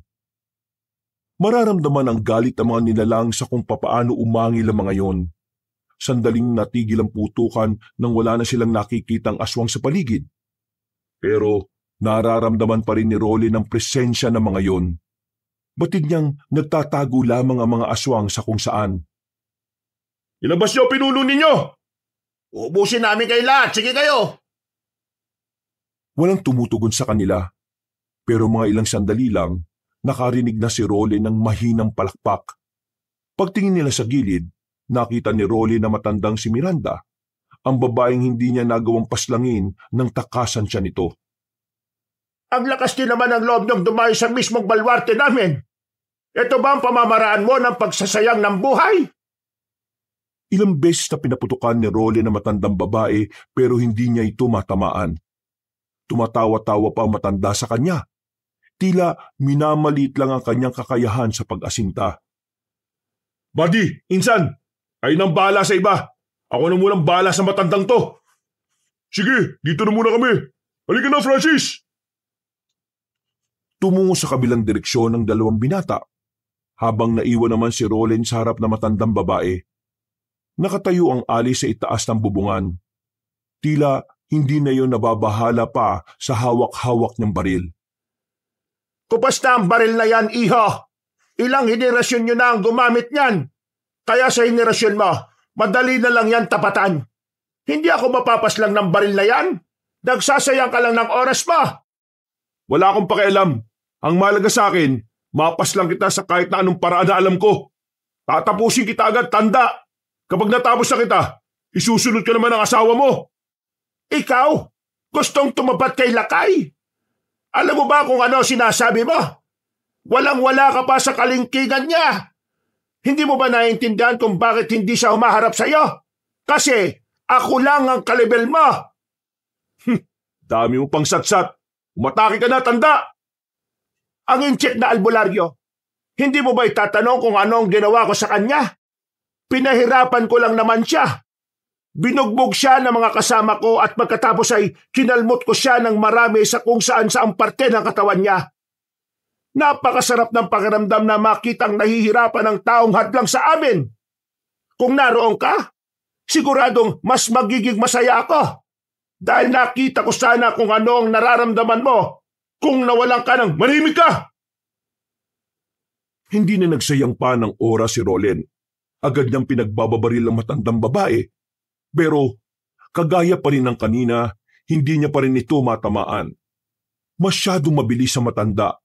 Nakakadagdag hirap pa para sa kanya ang mga kabahayan na minsan pinagtataguan din ng ali. Dito ka na mamamatay kasama ng dalawang kaibigan ba? Maya-maya lang, naramdaman na lamang ni Rolly na nasa likuran na niya ang ali. Huli na ng tangkain niyang makailag. Tinamaan na siya nito ng mahaba nitong kuko. Mahabang pagkakakalmot sa kanya. Kaya naman tila napatigil siya sandali. Dumistansya siya sa matanda. Anong problema? Bakit hindi mo gamitin yung ginawa mong pag-ilag ng mabilis nung una? Bakit hindi mo na kaya? Kasi hindi naman talaga ikaw ang karapat-dapat na humarap sa aming mga aswang. Hindi nakapagsalita si Rolly. Tila natanggal ang angas niya noong mga sandaling yun. Sinubukan niya pa ulit na gamitin ang baril na senyorita. Pero sa kasamaang palad, hindi niya pa rin tinamaan ang ali. Nakakaroon na siya ng pagdududa sa kanyang sarili sa mga pagkakataong ito. Pakiramdam niya, hindi na rin niya magagamit ng matino ang baril. Yung pa naman sana ang inaasahan niyang makakapaslang sa lahat ng aswang. Bumuntong hininga na lamang siya. Pag-atake ulit na matanda, tinamaan ulit siya, dahilan para matumba siya. Pero agad din naman siyang bumangon kahit na nawawalan na siya ng balanse. Mukhang wala na naman ako mapapala sa iyo ngayon. Kaya mas maigi nang tapusin na kita. Pasensya ka na. Hindi ka na aabot kay Lakay. Hanggang sa akin ka lang. Huwag kang maging kampante, tanda. Baka nakakalimutan mo. Ginawa ng Diyos ang tao na mas mataas sa lahat. Sa paningin ko, Isa ka lang hayop na nagkatawang tao. Kaya kahit sindakin mo ako, hindi mo ako masisindak. Hindi ako takot mamatay. Kasi kung takot ako mamatay, hindi ko na sana mapapaslang ang apo mo na nagpapanggap. Visit ka talagang lalaki ka. Pagbabayarin kita sa ginawa mo sa apo ka. Akmang aatake na naman sana si Aling Miranda nang biglang dumating si Erwin. Binaril nito ang matanda. Umilag naman si Aling Miranda. Pero dahil doon, sandaling nawala ang atensyon ng Ali kay Rolen. Nagkaroon ng pagkakataon si Rolen na barilin na matanda. Agad niyang pinaputukan si Aling Miranda at sa wakas, tinamaan na yon sa kanyang dibdib. Sinubukan pa ng matandang aswang na makatalon, pero hindi na nito kinaya ng barilin pa ito ni Rolen ng ilang sunod-sunod. Dami mo kasing dinadaldal eh. O ayan, nauna ka tuloy. Nakatingin sa kanya ang matandang babae. Tila may gusto itong sabihin na hindi na rin naituloy. Wala pang isang minuto, unti-unti na rin itong naging abo. Marami pa ron. Tara, respondihan natin si Francis. Nagmamadali silang nagtungo sa kinaroroonan ng kanyang pinsan. Saktong dating nila dahil malapit-lapit na ring mawalan ng bala si Francis. Akala ko iniwan niyo na ako eh. Pwede ba naman yun? Niratrat nila ng niratrat ang mga aswang na patalon-talon sa mga bahay at puno. Sa mga puntong ito ay unti-unti na rin nilang nalalagas ang bilang ng kanilang mga kalaban. Maya-maya pa, tumigil na ang putukan nang wala nang nagpapakita sa kanilang aswang. Ihanda niyo sarili niyo. Nandito na siya. Sinong siya? Ang pinuno ng mga aswang. Ang tinatawag nilang lakay. Naririnig ni Rolen ang mabibigat na yabag ng isang nilalang. Noong mga sandaling yon, bigla na lang din siyang nakaramdam ng kaba. Tila nagwawala ang kanyang dibdib. Hindi niya mapigilan. Kakaiba ang dulot ng presensya ng aswang na nararamdaman niya. Tingnan niyo yun oh! Pagtingin nila sa kaliwang banda, nakita nila ang matandang lalaki na naroon. Naglalakad ito ng kalmado. Para bang walang nangyayaring gulo. Nang makalapit na ito sa kanila, ay saka lamang ito huminto ng paglalakad. Hindi naman nagsayang na pagkakataon si Rolen. Agad niyang pinagbababaril ang matandang lalaki. Tinatad niya yun ng bala sa dibdib. Pero sa kasamaang palad, hindi man lang yun tinablan. Bumaon lang ang bala sa katawan ni Lakay pero wala namang nangyari. Gagi, hindi tumatalab sa kanyang senyorita. Alam mo ba kung bakit hanggang ngayon ay nabubuhay pa rin ako? Isa lang ang kasagutan. Yun ay dahil hindi naman ako napas lang ng mga pinuno ninyo. Kaya isang malaking kalokohan niyang baril pa rin na yan ang gusto mong gamitin laban sa akin. Hindi kaya nasabihan na mas nakatatanda sa iyo na matagal ko nang inaral ang baril na yan. At ngayon, hindi na ako mamamatay ng dahil lang dyan. Anong klaseng nilalang ka? Isa pa rin naman akong aswang. Pero hindi ako kagaya ng mga aswang na inaakala mo. Kaya kung umaasa ka na may maiuwi kayong tagumpay, nagkakamali kayo. Sa sobrang bilis sa matandang lalaki, hindi nila namalaya na inago na pala kay Erwin at Francis ang hawak-hawak nitong baril. Tanging ang baril na senyorita lamang ang hindi nahawakan ni Lakay. Sinubukan ni Francis at Erwin na labanan ng mano-mano ang matanda. Ang kaso nga lang, binalibag lang sila nito sa gilid. Hindi kayo ang gusto ko makalaban. Mga bida-bida kayo! Lumunok ng laway si Rolen. Kinakabahan na siya sa mga sandaling yon. Hindi niya alam kung papaano niya tatalunin ang kalaban niya gayong hindi naman ito tinatabla ng armas na kanyang inaasahan. Kung ako sa'yo, lumuhod ka na lang sa harapan ko at magmakaawa para sa buhay mo. Baka sakaling magbago pang isipan ko. Mas pipiliin ko pang mamatay na lang kaysa lumuhod sa harapan ng isang nilalang na kahit kailan hindi ko magugusto ang bigyang pugay. Muling pinagbababaril ni Rolen si Lakay. Kahit na hindi naman nauubos ang bala niya, ay wala pa rin yung talab. Tinatawanan lang siya nito, at tila ginagawang laro-laro lamang nito ang laban nila. Maya-maya pa, bigla na lang din niyang naramdaman ang kamao ni Lakay sa kanyang tiyan. Sa lakas ng suntok ay namilipit sa sakit ang binata. Napahiga agad siya at hindi makagalaw. Pahihirapan kita ngayon hanggang sa mapagtanto mo na mas mainam lang lumuhod ka kesa mabugbog. Pinagsisisipa siya ni Lakay sa kung saan-saan. Bawat tadyak sa kanya ay ramdam niya ang bigat ng mga paa nito. Sa mga oras na ito, himala na lamang ang inaasahan ni Rolen. Hindi na kasi niya alam kung ano ang gagawin. Pakiramdam niya, yun na ang huling sandali ng kanyang buhay. Pasuko na sana siya sa mga sandaling yon pero meron siyang naramdaman habang hawak pa rin niya ang senyoritang baril. Nakakatuwang makita na ang inaasahang magliligtas sa inyong angkan ay naririto. Nasa harapan ko at hindi makagalaw. Mahinang nilalang. Huwag ka na muna magdiwang. Ngayon naiintindihan ko na. Naiintindihan ng ano? Ano ba pinagsasabi mo? Naiintindihan ko na kung ano ang tunay na kapangyarihan ng senyorita. Ha? Ginamit ni Rolen ang natitira niyang lakas para kunin ulit ang baril na senyorita. Paghawak niya nito, malakas na liwanag ang sumilaw sa kanilang lahat. Ang liwanag na iyon ay nanggaling sa mismong baril. Tumagal ng halos 30 segundo ang liwanag. Nang mawala na ito, nakita na lamang ni Lakay na nakatayo na ulit si Rolen. Meron itong hawak-hawak na espada na parang hugis kidlat. Teka, paano nangyari yan? Sa wakas, nailabas ko na rin ang tunay niya kapangyarihan. Magagamit ko na rin ang tuluyan ng tunay na kapangyarihan ng mutya ng pangil ng kidlat. Hindi ko alam kung ano ang nangyayari, pero tatapatan kita. Agad na nagbago ang anyo ni Lakay. Naging halimaw na ito. Pero sa puntong ito ay wala nang nararamdaman kahit na anong pangamba ang binata. Agad-agad na rin itong lumapit doon. Umatake si Rolen. Pagagupit niya ng hawak na espada, naglabas ito ng malakas na kuryente. Para itong kidlat na kumikislap. Tinamaan niya si Lakay sa katawan.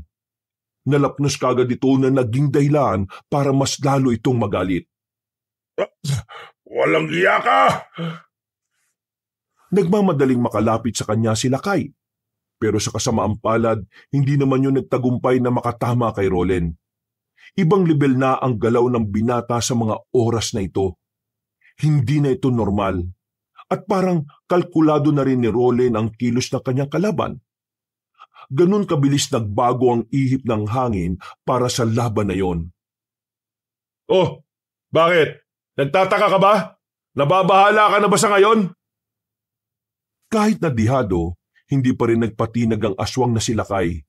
Ginamit na nito ang kakaiba nitong lakas. Ibang level na rin ang bilis ni Lakay. Pero kahit na ganon, nagagawa pa rin itong tapatan ni Rolen. Sa katunayan, tila si Rolen naman ang naglalaro. Parang minamani-mani lamang ito ang pag-ilag kay Lakay. Bagay na ikinainsulto naman na matandang lalaki. Kaya mas lalo lang itong naggalit sa kanya. Bakit? Bakit hindi kita matamaan? Ako ang pinakamalakas rito! Ako! Tanggapin mo na ang katotohanan na kanina ka lang malakas. Malakas ka lang kapag mahina kalaban mo. Tapos na panahon mo, tanda. Hindi mo na kaya ang henerasyon na ito. Hindi yan totoo. Tumalo na matandang lalaki sa likuran ni Rolen. Nakalmot siya nito sa likuran pero wala siyang maramdaman. Hindi yun tumalab sa kanya. Nang makabuelo siya ng umatake, hiniwa niya ang kanyang kalaban. Tinamaan naman ng matandang si Lakay sa kamay. Naputol ang dalawang daliri nito. Lapnos din ang kamay nito na parabang literal na nakidlatan. Buwisit! Tapusin na natin ang laban na to. Ano akala mo sa akin? Magpapatalo na lang ng ganito? Bigla na lamang lumapit si Lakay kay Francis na kababangon lang. Akmang itatarak na sana ni Lakay ang mahaba nitong kuko pero bigla na lamang nakalapit din agad si Rolen. Tinaga niya ng espada si Lakay. Nang makadistansya ito, agad niyang sinundan ng isa pa. Hindi pa nakontento si Rolen, itinarak niya ang espada sa tiyan ni Lakay. Dahilan para mapatras na yon at mapasandal na lamang sa bahay. Hindi! Hindi ito pwede! Ito na katapusan mo ng pamamayagpag mo bilang pinuno ng masasamang nilalang.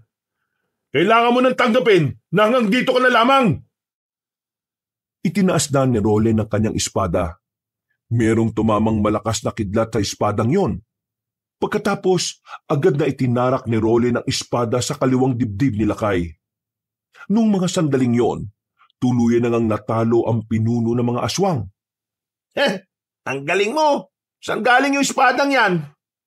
Ito ang tunay na anyo ng senyorita. Hindi lang siya basta baril. Isa rin siyang makapangyarihang espada. Sabi ko na nga ba, espesyal talaga yung baril na senyorita na yan eh. Kasi parang ang boring naman kung puro putok lang, di ba? Uy, nasaan si Erwin? Doon siya pinalibag eh. Ay! Tulungan niyo ako makatayo rito! Ang sakit ng balakang ko! Agad naman nilang nilapitan ng lalaking si Erwin. Umiinda-inda pa ito ng sakit nang maibangon na nila ito. Bago nila nilisan ang lugar na yon, siniguro na muna nilang wala nang matitirang mga aswang. Kaya naman, pinagpapapaslang lahat ni Rolen ang mangilan-ngilan pang aswang na naroon. Pagkatapos, naglakad na rin sila palabas ng lugar na yon. Para silang nasa pelikula na slow motion. Ang paglalakad na may pausok pa sa gilid. Makalipas ang ilang araw, payapa na rin ang kaisipan ni Rolen. Wala na siyang iniisip pa na aswang. Ang tanging iniisip na lamang niya sa oras na yon ay kung magbabalik pa siya sa serbisyo bilang sundalo. Buddy, pasensya ka na kung naabala kita ng ganito kaaga ha. Pero gusto ko lang sana kitang tanungin eh. Babalik ka ba sa pagsusundalo? Napabuntong hininga si Rolen habang hawak-hawak nito ang isang tasa ng kape. Ilang araw na rin kasi niyang pinag-iisipan ng bagay na yon. Hindi naman kita minamadali ha.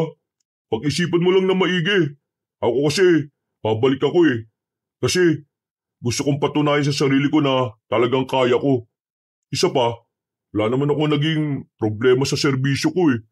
Sadyang nasuspindi lang tayo dahil sira ulo yung mga nakakataas sa atin. Uy, naano nga yung boses mo? Baka mamaya may makarinig ng sinasabi mo eh. Totoo naman eh. Sira ulo mga mas nakakataas sa atin eh. Sana nga sa Maynila ako madestino. Wasak ang sistema rito sa atin eh. Baka bumalik din ako. Ha? Sigurado ka ba? Baka naman nabibigla ka lang. Babalik talaga ako. Gusto kong sundan ang yapak ni Lolo. Hindi lang sa pakikipaglaban sa mga aswang ha, pati na rin sa pagsiservisyo sa bayan. Paano yung tungkulin mo bilang tagapagtanggol ng angkan ninyo? Hindi ko pa rin naman yung pababayaan.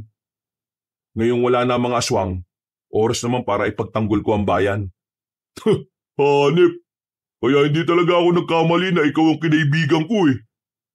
Ay, siya nga pala. Mamayang gabi, may salo-salo rito sa bahay. Punta ka ha. Naku, kakaya naman. Hindi naman ako parte ng pamilya niyo eh. Hindi bagay sa iyo mahiya, no? Pumunta ka. Kapag hindi ka pumunta, ipapasundo kita kay Francis. Natawa na lamang si Erwin sa kanya. Tinapik siya nito sa balikat at sandaling nag-akbayan. Samantala, pagdating ng hapon, tumungo naman si Rolen sa sementeryo para dalawin si Major Teves at si Mr. Yang. Kasama niya si Francis habang nakaharap sila sa puntod. Lolo, Mr. Yang, nandito na ako. Nagbalik ako dala ang tagumpay natin laban sa mga aswang. Kung nasaan man kayo ngayon, sana masaya kayo sa nagawa namin. Sana proud kayo sa akin. Lo, sayang wala ka na no? Nakita mo sana kung gaano kahusay si Rolen sa pakikipaglaban. Idol ko na tong pinsan ko na to ngayon.